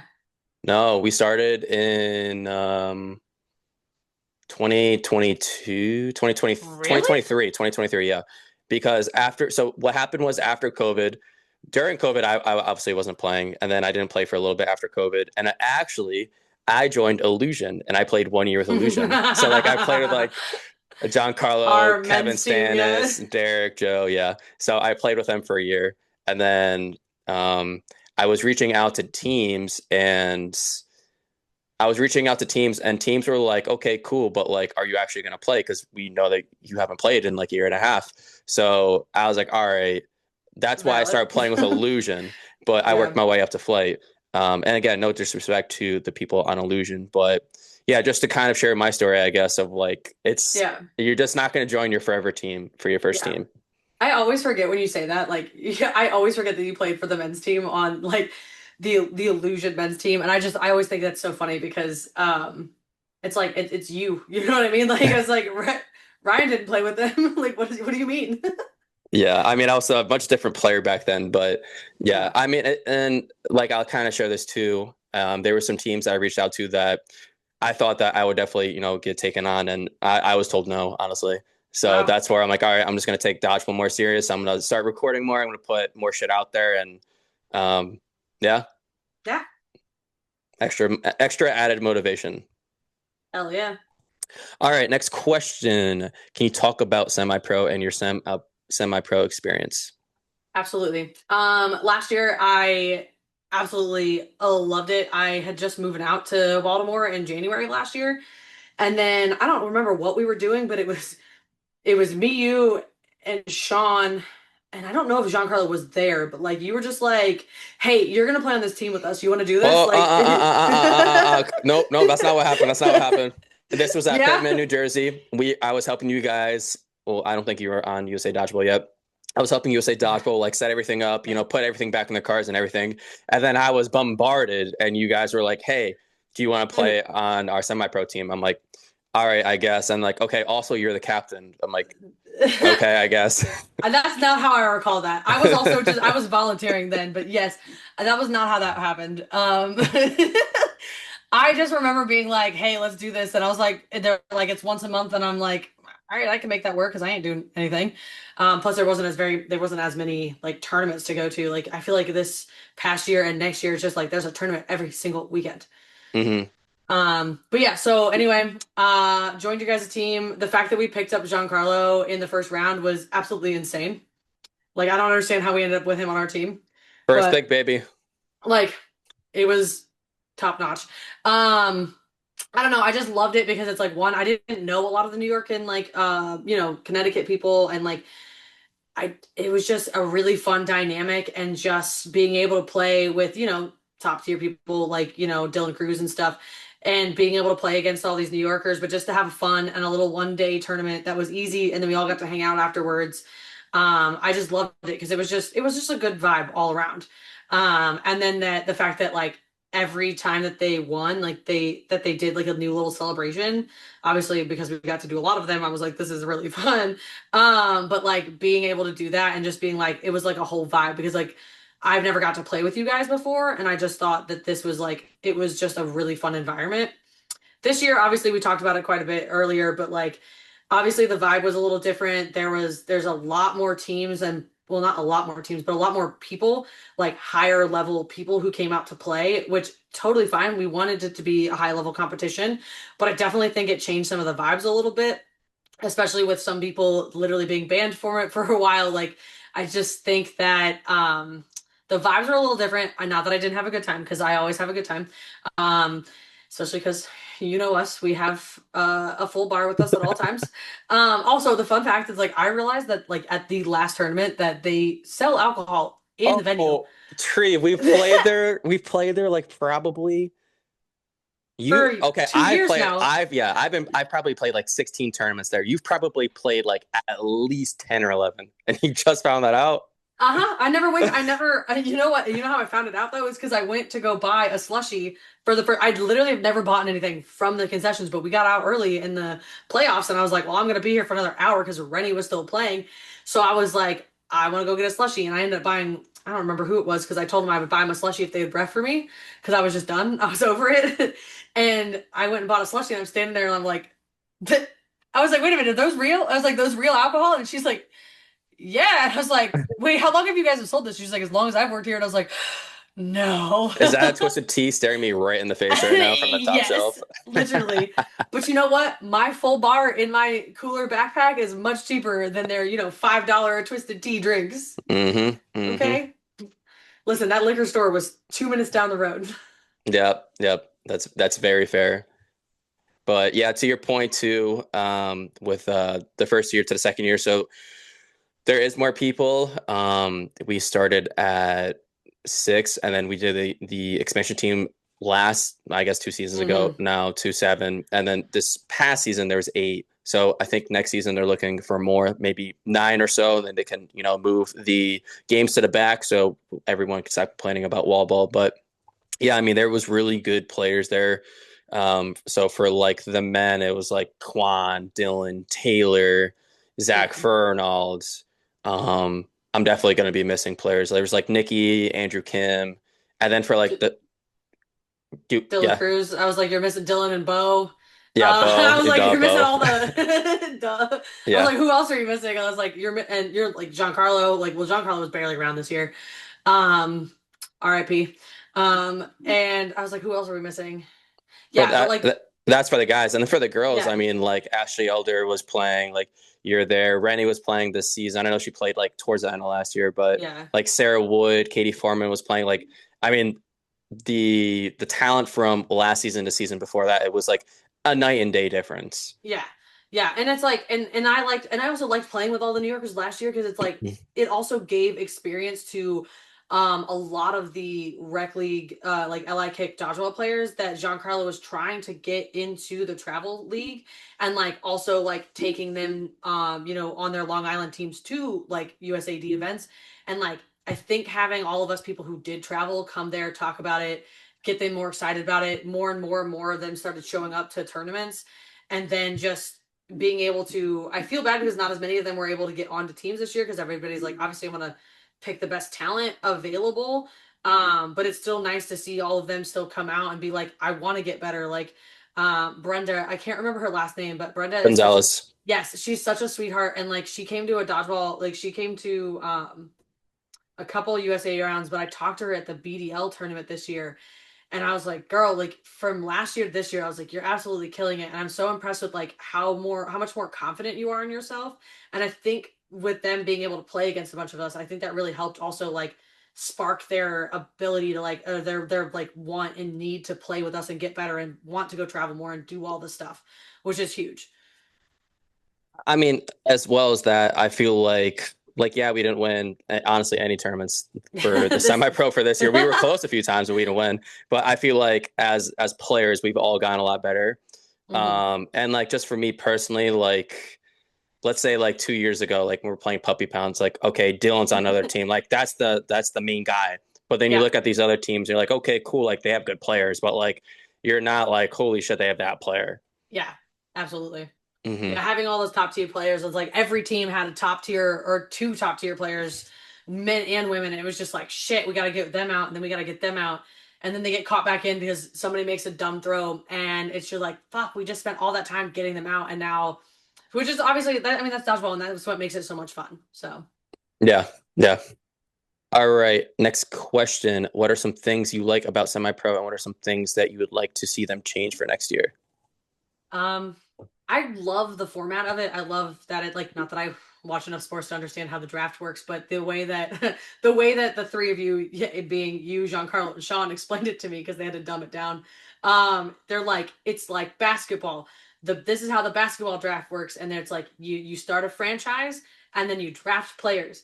And you can trade them, and you can, and people can drop and things like that. But they have to enter back into the player pool if they drop and or aren't traded and that's just how sports works. And I was like, all right, cool. And I was like, because I don't understand it. I literally explained it to people who I know sports, and I was like, think of the way that basketball draft works, and they're like, oh, okay, that totally makes sense. And I was like, okay, I don't have to explain it anymore. Cool. So I love that. I think it's very cool because it's super dynamic, and you get a very interesting mix of people playing on each team. Um, maybe just more playing but I do like that I get to like relax I think that's also nice that we get done by like 5 or 6 p.m. at the latest, and like we get to hang out. But maybe, but I also know like the venue, like the start times are like determined because of the venue and like their availability. Hmm. Oh, absolutely no more Sunday tournaments. That's a no go. That's a no go. Yeah, those were rough. That I shit sucks. I think there's two of them. I forget the exact. I think one of them was like The they thought first they had. one. Yeah, I think it was like it was an overlap with another tournament or like a Mm-hmm. mix up with the venue or something like that. Yep. It's well, especially for us, like especially because now that we have people coming all the way from the DMV and like, Jesse and the Fernalds, like they all have an hour to an hour and a half more of a drive than I do. So they typically try to come up the night before and then like either make the drive straight home or um they have to stay another night. Well, when it's on a Sunday, yeah, we can all come up on Saturday, but we all have to leave when we get done at 6 p.m. and we still either have to, eat something or just make this drive. And that's like, for them, it's like almost a 6 hour drive because of New York traffic. And Yeah, then the that's DMV rough. traffic, it's rough. It's like a 5.5 hour drive with some terrible traffic. So Sunday tournaments are an absolute no go. Thank you very much. Um, I don't know what else. I don't think there's anything I really don't like about it other than Sunday tournaments. I think it's a well-run tournament. Maybe switching the ball type would be nice. Boo. To what? to no sting, duh. I mean, I wouldn't. I guess it depends. If it's the bad no sting balls, no thanks. Like just keep it foam. But yeah, I mean, mixing it up, I think that'd be interesting. Yeah, I mean, I think it'd be really kind of cool to do a different ball type every like round, like every month, and then just like filter through the ball types, and then it's just like everybody votes on which ball type the last one is. I think that'd be kind of fun. I feel like I people would think hate that, but I think it'd be fun. Yeah, I think it was Garrett who mentioned it on Bromance, but he was saying that he suggested that semi-pro would have like different locations. So like Mm, one would be in like Long Island, one would be in Connecticut, one would be in Boston. Um, but that would be a little tough just because like it's the LI Kick brand, and then yeah. also like finding venues and all that. Yeah, no, I mean, I think that would be cool. It's an interesting idea. And if it was something like much larger, where it's like we can get Philly and Boston and LI Kick and like all the local, like keep it like East Coast, because I feel like it'd be way too difficult to make it not East Coast. But like if you could get them all involved and like the DMV and everything, and like each one hosts, like we just like, kind of like USAD does it, like here's all the cities, here's all the dates, here's the tournament, like plan accordingly. I think that could be a very interesting idea, and I think it would be really fun. But it's also something that's like, when is getting too much into a large scale dodgeball league slash tournament series too much? You know what I mean? Yeah, because like I know that the DMV they're doing a crossover tournament with Philly Mm-hmm. dodgeball, so like you could Yeah. do like a crossover with like BDL or something like that. Mm-hmm. But yeah, I mean, I think that'd be interesting. I would definitely do it for at Yeah. least one location. But Yeah. I would too. The Boston round would totally suck though, because it's still an 8 hour drive. that would be rough, yeah, for Yeah. you especially. Yeah. But like other than that, like I think that would be a really fun and interesting thing to explore. Honestly, that would be like elite back in the day on the East Coast. Mm-hmm. The only venues they would choose from: Boston, Philly slash New Jersey, fucking what was it? Richmond. Yeah, yeah. uh, where There's was that that one one? round that was in Delaware. Oh yeah. That was like the I floor hockey rink one. I didn't have to go to that one because I that was before me, but I remember everybody bitching about it. That was rough because if you played on the corner courts, it's like the floor field hockey. Like you if you throw an 8.5 ball and it hits the corner of the fucking rink, like it's gonna go like 2 to 3 courts over. Like someone better stop that ball like immediately because yeah, that ball's rolling. Rip. All right, next question. What are your plans for 2026? Any new faces for Illusion? As of right now, we don't have any official new faces. Everybody's sticking around for next season. Some people are not going to be as committed, like meaning you're probably not going to see them at every single round. Where like most of us showed up to almost every round last year, which was super cool. Just because some people are moving. Some people are just like, I don't want to be as competitive. Rennie is playing on aggression for foam, because she just wants to try out a new play style, which is fine because her obviously her focus is cloth. And and like no sting. And like it's funny because it's like I did um and it was like after the results of last season, I was like, I need to know where your guys' thoughts are at. Cause like this is me being trying to be like what I think would be a good captain and being like, hey, I want to know where your head's at. Do you want to play on the team? Do you want to be competitive? Do you want to take this seriously? Like, because like personally, I know what my goals are, but like if you unless you've expressly said them to me, like how do I know what you're thinking? So I did like a whole thing. It literally took me like 3 months because I'm just like really terrible about following through with some things that are like it doesn't need to be happening right now. But I was like, I want you to rank each ball type in each aspect, like competitive or fun. If you want to play this ball type for fun in order, like what would be the one that you would prefer to play fun over every ball type? And it was funny because it's like we're traditionally, everybody knows us for being a no sting team and a foam team where like we've played really well and we've come in second in every stupid ball type. Doesn't matter in the last 4 years. Not mad about it at all. Um, but it's funny because after asking everybody, we ended up ranking cloth as our number one game, like ball type that we wanted to play competitively. So I'm very interested to see how well we do next year. Granted, it does suck that the cloth rounds are literally the first and last divisions of the year, so that's not fun. Um, but yeah, and then no sting was obviously our number one fun ball type that we wanted to play. But I think that's a lot of because it's like if people want to play competitively and they want to try to make the world's team, they're like, obviously we're going to prioritize cloth and foam over everything else.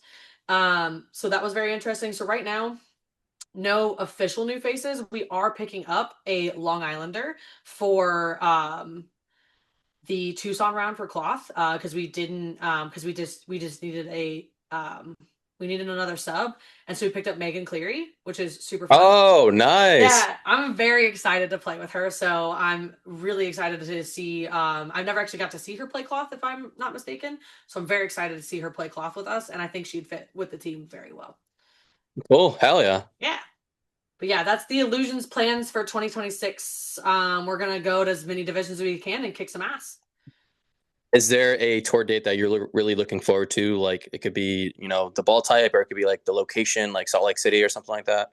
So, ball type wise, obviously the Tucson round, because personally, I need to perform well at the cloth that round because it is the only cloth round before um, Team USA practice squad selections for 2026. So for me, I'm like really looking forward to that. Like, I feel like I'm in a good spot where I think you know what, I'm manifesting this shit. Like whatever. This is my time to shine, and this is my year. This is my last chance until I'm like old. I'm gonna be 30 next year, guys. So Damn. Once I you hit know 30, it goes downhill tree. that's what I'm saying. So that's where I'm like, okay, so it's like I'm really excited for that round, but personally, I'm very excited for the Salt Lake City round because I have family, a lot of family out there because both of my cousins and their wives and kids and all of them live out in Salt Lake City, and I only ever get to see them like once a year if I'm lucky. And so that will be really fun to be able to see them because they've never actually been able to see me play dodgeball, even though they've talked about it. They've heard me talk about it 100 times. They've seen the videos and pictures and stuff that I post. So that one I think I'm the most excited about. And the Cincinnati, well, the Hamilton, Ohio round is only 2.5 hours from my hometown. So I'm forcing all of my family to come see me again, just like I did for Cleveland. So I have a feel like I'm gonna have a very large crowd of people in the Cleveland at that round. Let's go. I can't wait to go to Ohio. I'm pumped. Don't sound so miserable. Do you know that clip of Joe Camp Noah where he's like, no one goes on vacation to Ohio? Yeah, I do. It's Or like so. that one troll video where it's like that one guy and he's like, Cleveland, Ohio. Yes, I know all the Ohio jokes. However, Ohio is a great state. Everybody shits on it because they're like, "Oh, my state is so great," blah blah blah. But I'm gonna tell you what: if you're from Pennsylvania, uh, most of New York sucks. New Jersey, garbage state. Michigan, also garbage state. So it's just like, listen, Ohio has a lot going for it. It's got the lakes, it's got Hocking Hills, which you can go hiking, and they got the caves and the Ohio Caverns. There's a lot to do in Ohio, and it's a very pretty place. You just have to give it a chance. All right, one last question about Ohio because we talked about Ohio way too much. Whoops. Okay, my last question about Ohio. Why do people say the Ohio State? Why is it Because just it's not Ohio State? the Ohio State. Because there's also Ohio University. Um, Ohio University, Ohio State University. yeah. So I don't know. People get confused, but I'm sure, you know what, if you ask my dad, who is like one of the biggest Ohio State fans out there, like he also went, my aunt went. I like you couldn't be a member of my family if you weren't a fan of Ohio State. So I think it's just because it's the Ohio State University. It's the Ohio State. It's number one. First time I pro next year, we should for our team name should be the and then whatever. Yes, I'm in. The we gotta Ohio State. we gotta come up with like the like an arm. We have to make sure that's something that we can make our letters out of with the arm because you know what I'm. It should just be the Ohio State. Okay, And then I'm like the down. same exact jerseys. It's a total knockoff. That's fine. I'll make it happen. I already got socks. I have sweatshirts. I got all shirts, all of it. I'm in. All right, we're ready to go. All right, last question before we get into questions from the people. Do you have any other hobbies than dodgeball? uh yes, I do. I like to read a lot. I read a lot of books. And then I actually play video games, but like outside of that, I think my like hobby is just like well, I have a degree in interior design, so I really like creating stuff and I like crafting. So I like it to do a lot of like side crafting projects. Have I done a lot of that lately? No, but I used to. I used to like make stuff. Okay, that's I mean, cool. yeah, Rennie and I like. I mean, if you some of you guys know about the stickers and shit that Rennie and I've made. Like, so Rennie and I started making stickers because we have a Cricut and she's a graphic designer. So we make things. Have it on my fridge. Ha! I love it. All right, that is it for questions from me. Let's move on to questions from the people. Hopefully, I don't mix up any of these words. I feel like I am. First question from Bo. Do you prefer foam or cloth more, and are you trying to make practice squat for either? That's so funny. And I already feel like Bo definitely knows the answer to this question. But yes, cloth all day. Everybody knows that I hate foam. I think they just want to hear me say it a few more times. And I hate foam in the sense that like, yeah, it's foam is foam. Like it's just like when I'll play foam. Obviously I play a lot of foam, but it's foam. Yes, I'm trying to make practice squad for cloth. That is my numero uno goal for the 2026 season is to make practice squad because I think that I have what it takes. And I think that just the last year, like my performance wasn't all that great. And that's just like, you know, I had some bad days when I got scouted and I think I can do better. I've definitely improved a lot on my skill sets that they put in my notes. And like just a little plug, if nobody saw my jump catch at nationals, granted, I understand that it was during no sting, but if anybody knows me, knows that this girl don't get off the ground. I'm a thick girl. I don't jump. So the fact that I caught, I think it was Ashley Elder or Katie Foreman, one of the two, I caught them on a jump catch is insane. And like I'm working on my movement, baby. So I'm ready. Let's go. Also, I'm glad that you mentioned that. So obviously, Team USA they will be adding more people to their teams for next year than the selection camp. But if you're ever on the fence, I always tell people that you should go ahead and try it. Go ahead and get recruited. You obviously could either make the team or not. But if you don't make the team, regardless if you do or don't make the team, you always get the feedback. So you'll get a score of whatever out of 100, and then you'll get all these different categories of this is you got a 7 in this, you got a 5 in this, you got an 8, whatever, and at the very end it's going to show you like what you need to work on, what you're good at, blah blah blah. So if you're not on the team and you want to be on the team and you're going to tournaments next year, highly suggest it. Do it. Talk to the coaches. For me, like Jeremy is my coach and Brett is the coach of the cloth along with Frankie for mixed. But go ahead, talk to everyone. Everyone's super approachable. Go ahead and apply, get recruited, and yeah, can't say any more nice things about it. Yeah, absolutely. Totally agree. Yeah, it might be intimidating, especially for you younger people and like newer people who don't know, like, all of the scouts and all of the coaches. They are some of the nicest people and they're so willing to give you feedback and talk to you. So it's just like don't be afraid. And yeah, like it like if ever if anybody knows me from June of this past year, they know that like I obviously didn't take it well because like, you know, I was like I thought I played really well and I thought I did enough, but I didn't do enough and it hurts and it sucks and like yeah, you get your feedback and you learn from it. And so that's where it's just like you also have to go in with the attitude. It's just like, yeah, I might not make it, but at least I'll know what I did wrong or what I knew not really did wrong, but what you need to improve on. Exactly. And I feel like everyone is very approachable, whether it's, dodgeball players on Team USA, practice squad, whatever, or the Yeah. coaches. So Yeah. go ahead, do it. Highly suggest it. All right, next question. Question from Jeans. Oh How God. much balls could a ball blocker block if a ball blocker blocked balls? All the balls. Good answer. Good question. Good answer. As soon as you said jeans, I was like, this is gonna be something crazy.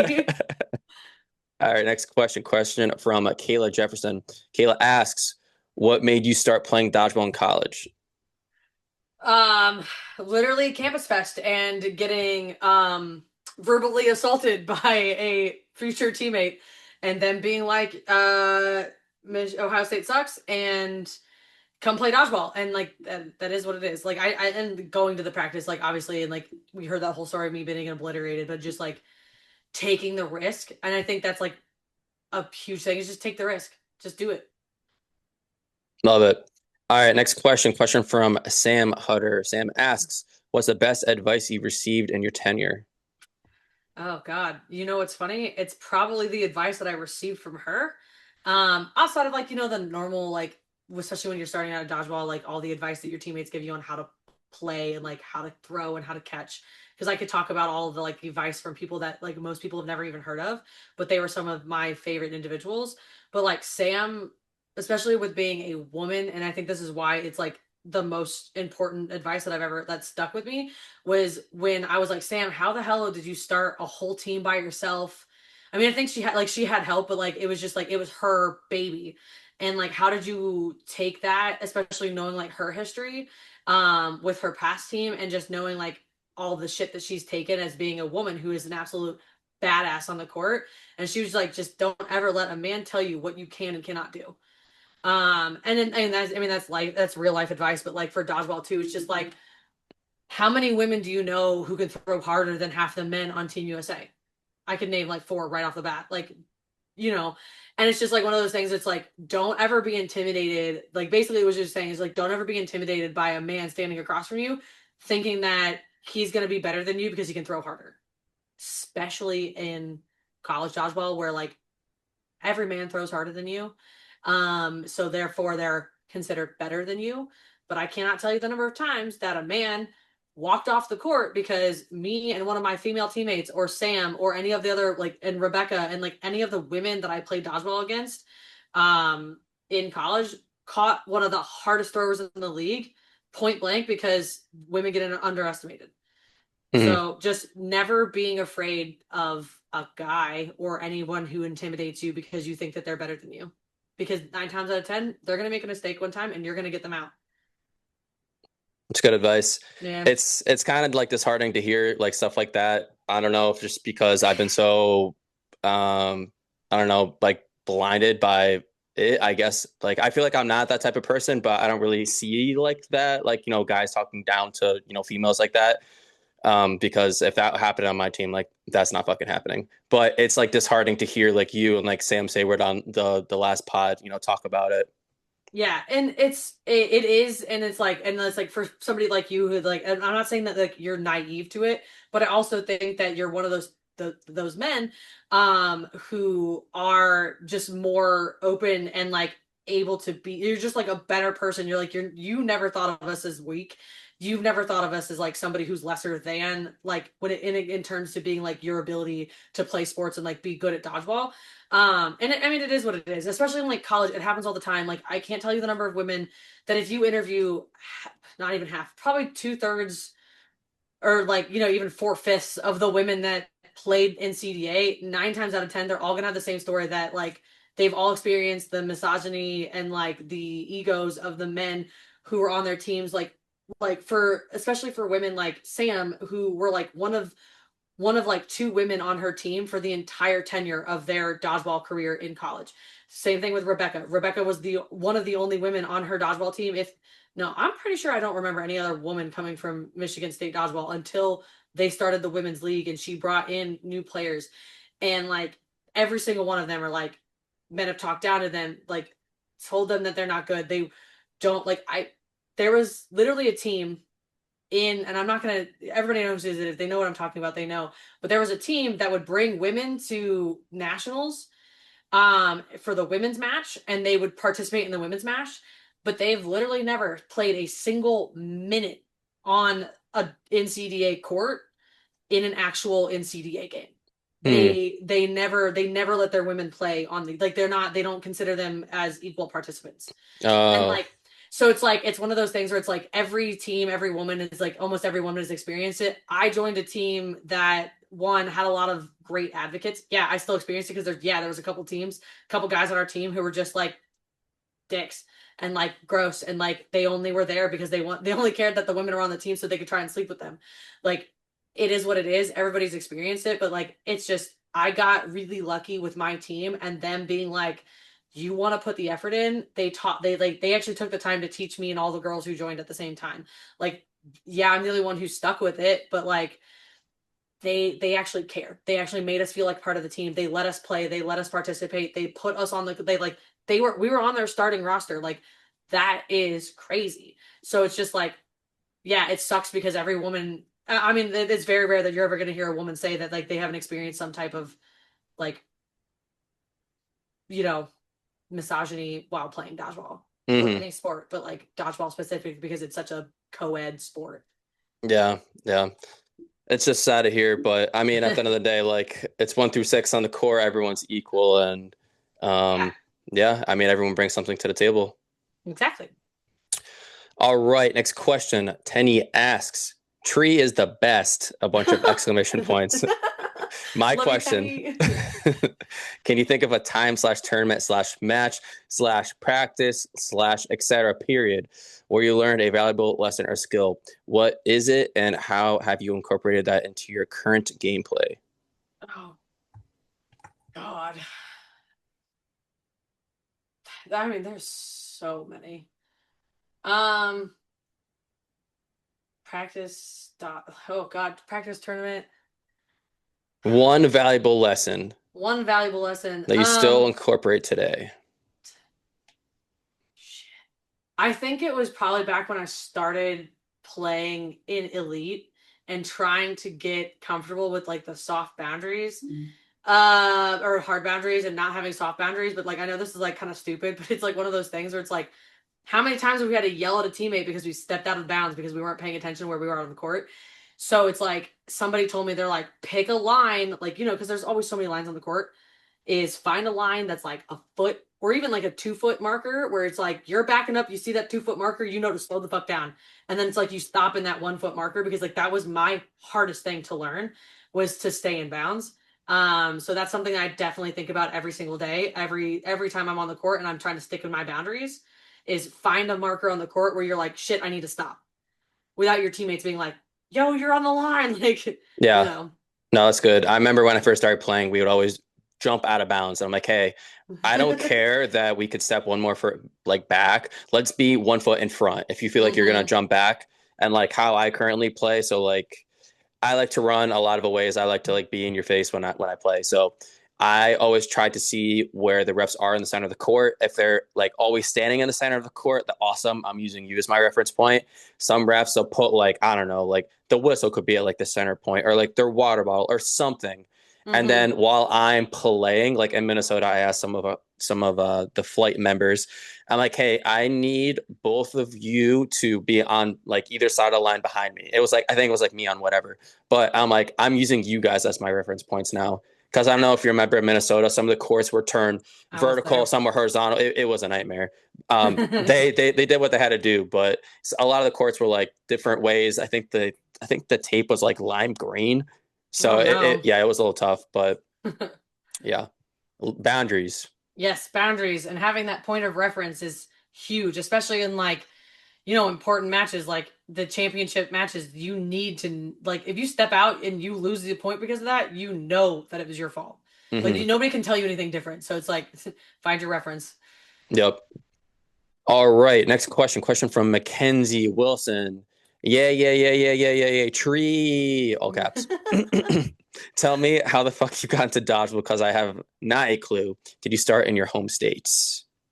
Yes. So if you listen to this entire thing, but the TLDR version is yes, I started in Ohio. I went to Bowling Green State University and I played for the NCDA for my 4 years in college. All right. Next question. Question from Anna Mullenbeck. Tree, let's go. All caps. How did how did playing in the NCDA prepare you for playing USA dodgeball slash professional dodgeball? Oh, love her. Because she's one of the college girlies.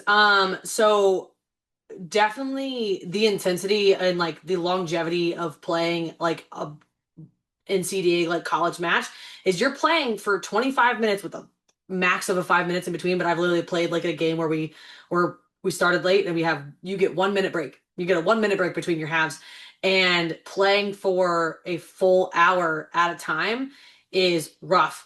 And being able to, but then sometimes you'll go and you'll have like a 2 hour break in between your matches. So that's also big. So it's like being like building up your stamina because for practice and things, we would practice for 2 hours, 2 to 3 days a week, and then play a weekend game where we play 3 full hours of dodgeball.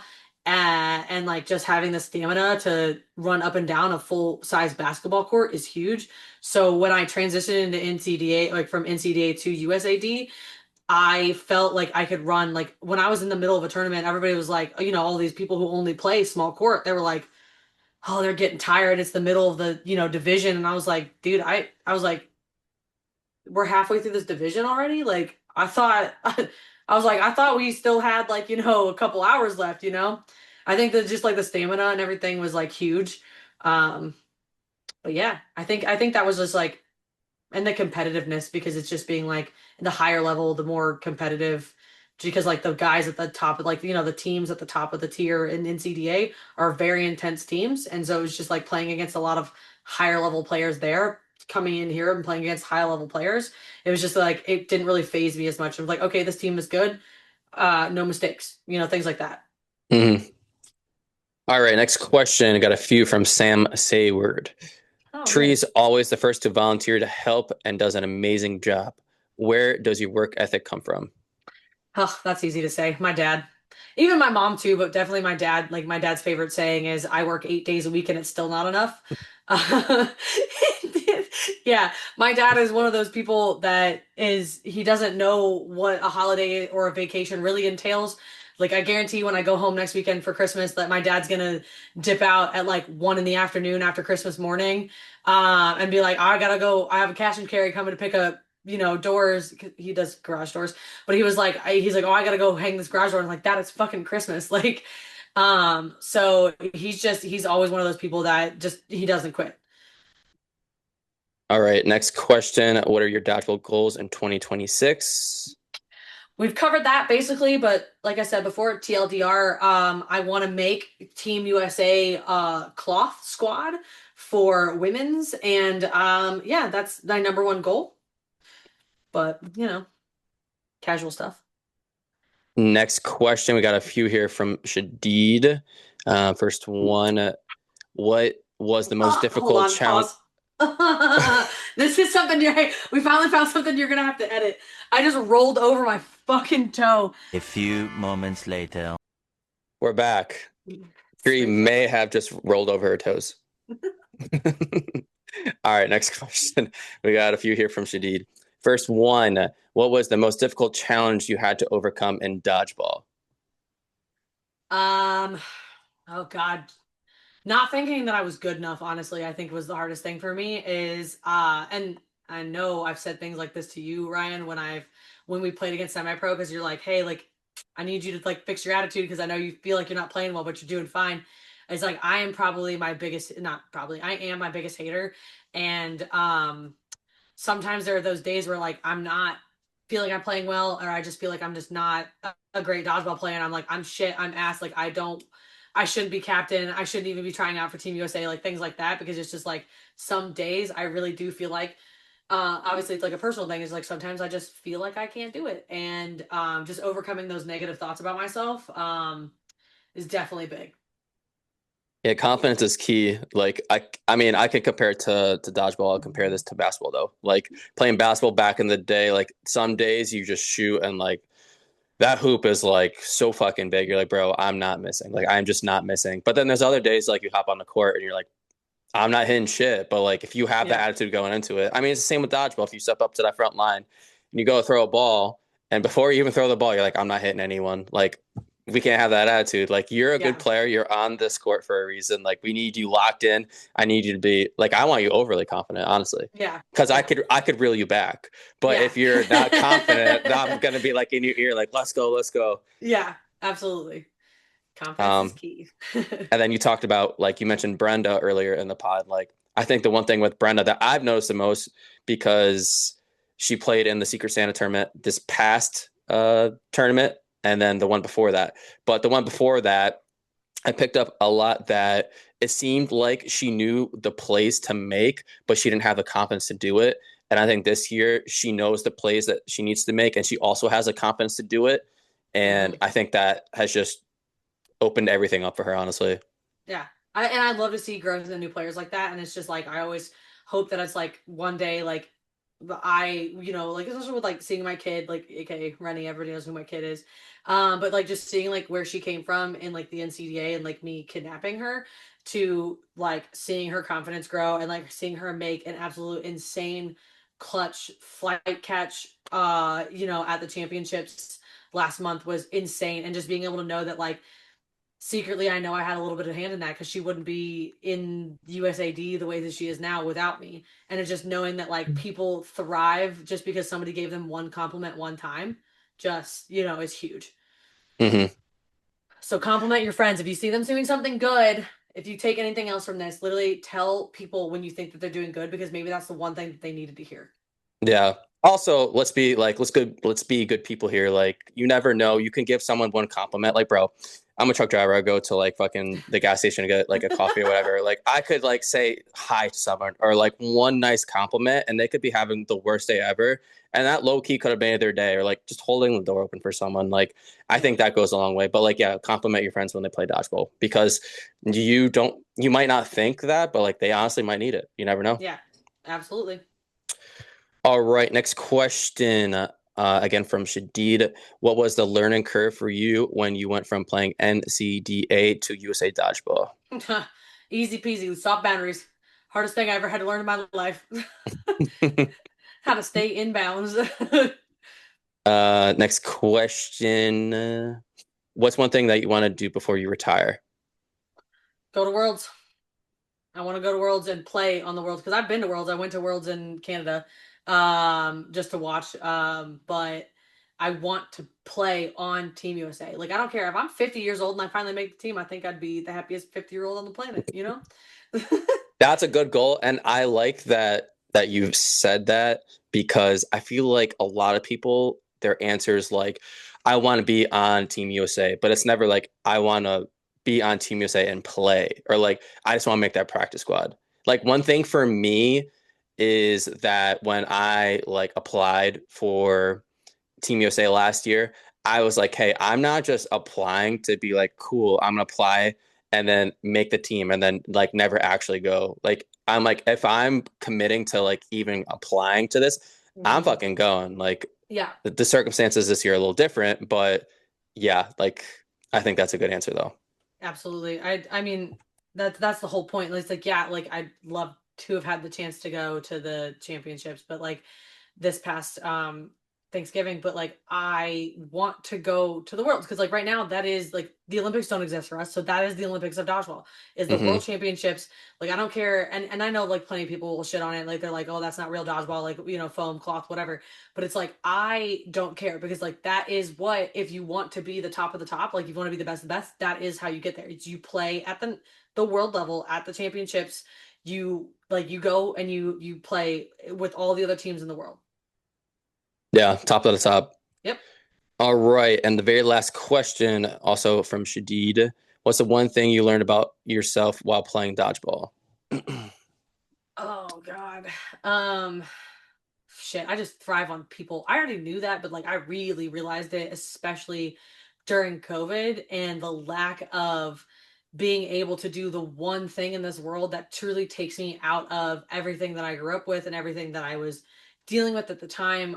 Just like a bunch of personal stuff. Like when COVID happened, like that was some of the like personally like some of the worst months of my life because like I felt like I didn't know who I was as a person. I didn't know if I wanted to even play anymore because I felt that once everybody heard my side of everything that happened with everything that happened then because I don't want to throw people out there because it's like I if you know like it is what it is, but it's like I felt like everybody was going to take their side of it because they knew them more and all that stuff. It's just like I felt lost and I realized how much I truly thrived on the people that understood me and like my friends.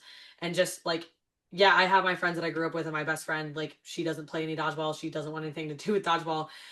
She's like, that's your thing. You do you boo boo. And like, she leads me to it. But like, it is one of those things where it's like, I will literally have never seen you for like, there's people I only see once a year and they come to nationals and that's it, and it's like I'm having the time of my life, and it's like I could have literally have talked to you 1 year ago and I will like you are my best friend, you're my Hmm. best fucking friend, and I like that, and I realize how much I truly need like the people around me and like just to be able to let myself be as a person on the court, off the court, like just being in dodgeball is like my favorite thing.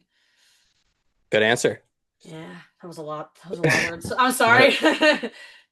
No, that's the good answer. When I was typing this out, I'm like, I don't know what I would say here. No thoughts at all. What's the one thing you learned about yourself while playing dodgeball? Mm, I don't know. Uh, I feel like I've always been. I mean, I started playing though when I was 16. That's the tough part for me. I started playing when I was 16. I'm 30 now. So like I was just growing up in general, but I feel like with everything I do in life, I'm like very calculated, very strategic, like Mhm. down to like literally everything, whether it's like job when like I bought my house, like literally like the bank I choose, like everything is Yeah, extremely calculated. So maybe that would be my answer. I don't know though. I mean it definitely gives you a way to apply it in more than just like everyday stuff. Yeah, that's Yeah. true. All right, that is it for questions from the people. Thank you to everyone who sent questions in. Let's close out the episode. Do we have any closing thoughts or shout outs? A thought that I just had, and the only thing I really didn't talk about things that I'm doing next year is I'm going to be a tournament director for like a full-time tournament director for USAD next year. So you'll catch me at more than likely almost every single USAD round, along with the incredible team of people they put together: Krista Jesus, Rennie Kaiser, um, Dustin Harwood, which he was always like around last year, but he's definitely going to be around still. And I think we even brought on um one of the Fernalds. Hold on, let me open up our chat. Because oh my God, I forgot about Will Bethard. And Dan. Yeah, we brought on Dan Fernald because the USAD, and I think that's my biggest shout out right now, is USAD is really trying, like truly trying to put on an incredible tournament series that everybody has a reason to love and want to come to. So don't be afraid to give us feedback because we're literally conducting everything we do on feedback and making sure that we are primed and ready to be the best league that you can participate in, but also get us ready to be a part of like the Olympics. And so there are some changes that people are like not happy about, but like some things that we have to do because of that. And like obviously they went into more detail on that in like the rush down and like doing all that. But like if you ever have any feedback, always send it into USAD or reach out to any of the tournament directors. We always want to hear those things. But we're excited to like put on a really good tournament series this year. And so there's going to be a lot more help that's like, so things should run on time, things should run smoothly. Everything obviously starts late sometimes because technical difficulties, but like just be prepared to actually have an incredible season next year because I'm very excited for it. I mean, I thought last year was really good. Not that other seasons haven't, but I think last year was probably the best of the best that I mean, I've been playing since 2013 and I totally agree. And I think that's also selfishly because I was also, Rennie and I helped run one of the rounds last year or this past season. But I think that they are really making incredible strides. They made incredible strides this year towards like getting it to be a more cohesive, like tournament structure and making it just better for everybody in general. I So, think back in the day, there was more people trying to play and also run the tournament. And I hmm think Dustin said it like perfectly on Kim's podcast that he said that they are trying to get more dodgeball nerds into the committee, which I mean, it's yeah, I think he nailed it. Yeah, absolutely. And it's just it's so much fun because it's like we're like everybody has their own role and everybody like they're like obviously like Chris has his role as like the athletics director or whatever he's called now, but he's also a tournament director and like I think that's a great like that's a huge thing and it's like Frankie doesn't actually have like an official title, but like Frankie does so much on the background, especially when it comes to rules. And there are so many dodgeball nerds that have got burnt out doing everything on their own and not having enough support. And I think it's really great that USAD is really trying to make sure that there's support and there's everybody, they're thinking about everything as a whole, but then also individually targeting all of the needs of the players and the committees and like even the board members themselves and making sure that they have enough support for their role and like so they're not doing every single thing all the time that they actually have somebody to rely on. They're like, hey, I'm just having a hard day or a hard week and I can't get to the things that I need to get to. Can you help? Hmm. Because like you said, there's not enough dodgeball nerds out there like helping run divisions and like shit doesn't happen without people volunteering their time. It's all volunteer. So if you're not volunteering your time, like much to like Sam Sayward's point earlier, it's like I volunteer. It's like I volunteer one because I want to and I want to help because I feel useless if I don't. But also because it's like if I don't, nobody else is, and then it's just not going to get done. So it's one of my things is like if I'm not going to help do it, then it's going to take longer to get done, or it's just not going to get done the way it needs to get done. So volunteer your time. That's all I have to say. Yeah, easy. And like, I mean, for semi-pro this past season, like we went to championship one, so like I didn't ref though Hmm. like our championship, but all the other ones I did because like if I'm not like picking up tape at the end of the day, like off the courts, then I'm gonna try and Hmm. ref. Like I could be doing something to be productive and help out whoever's running that tournament. Absolutely. And it's just like as simple as literally just like, oh, I see somebody left an empty water bottle laying on the ground and they didn't throw it in the trash can that's 10 feet away. I'm gonna pick that shit up and throw it away because yeah, we paid for the venue and the venue pays their staff, but like there's no need for us to be trashy. Hmm. So volunteer, just literally just like pick up tape, volunteer to ref. I know refing sucks, line ref, whatever. Just be a good human and volunteer. Exactly. All right. And where can people find you on social media? On Instagram, they can find me at TRE underscore 14. Facebook is just my full name, which is Triana Bidlack. That's about it. I guess my TikTok, all of my handles are all the tree underscore 14. I don't ever get on Twitter, so or X, I should say. Exactly. It's Twitter to me. I don't ever get on there, so don't try and find me there. Um, but yeah, that's it. That's Tree, me. your name in my phone used to literally just be an emoji of a tree. And Did then I you graduate? Did I graduate to a full word? yeah, so then like I know like you spell your name Tre, but I spell your Hmm. name Tree. Right. I will. Yeah, it happens. It's because it's like, listen, you want to know the journey of my name? This is a total side quest, real quick. I used to be Tree back in the day. It was Tree. Wow. Yeah, ask elementary me. I was Tree because that was just what it was. But it's treat. And then I was like, I had a crisis of identity in fifth grade. We got a new teacher, and the first day of school, she was like going through the list of names, and she's like, "Well, if you want to go by something else, like there's a Maddie. Well, there's a Madeline." And she was like, "I want to be Maddie. Like I am Maddie. You call me Maddie. This is how I spell it." Well, she got to Hmm. me, and I was like, "You know what? I'm changing my identity." And I said, "I want to be Anna." And so I went with Oh. the last half of my seriously 2.5 years. Oh. Yeah, the last Tree Anna. So the Yeah, last yeah. so I literally for a full 2 years and I said it and nobody questioned it. Everybody just went with it. All of my teachers started calling me Anna. Everybody called me Anna B. And for 2 years I was Anna B for fifth and sixth grade. Well, then seventh grade happened and I went and we got a new student and her name was Anna. And I was like, well, shit. Well, I guess I have to be going. I can't be, there can't be two of us. So I was like, I guess I'm going back to tree, but I dropped the second E because I was like, you know what? It's half of my name. So I'll just do TRE. And then Mm. and that's where that started. And then one of my friends called me Tree Tree as my nickname, and so I was basically known as Tree or Tree Tree the entirety of like junior high and high school, and from now on. And but most people, not a lot of people call me Tree Tree anymore, but that's just it's just Tree. Anna B. Yeah, I know. I know. It's crazy. Because there's literally like one of my high school friends, like she just didn't let it go. And like my entire like well, I also on her half, like her name was Janelle, but her last name was Johnson, so we called her JJ. And but I would call her Jelly Bean because that's what we called her in elementary school. And so she still calls me Anna B, and I'll call her Jelly Bean or JJ, but like that's what it is. That's funny. That's funny. Yeah. I'm still keeping a tree with two E's. That's fine. That's your preference. But if you ever call me Trey or Triana or Trey Anna, I'll disown you. Oh, Mm, oh, yeah. okay. Mental note. I will But ignore you. Like I will blatantly ignore you if you try to call me the wrong thing. that's fair. That's fair. But all right, Tree, thank you for hopping on the pod. Thanks, Brian. Anytime. Bye. Peace.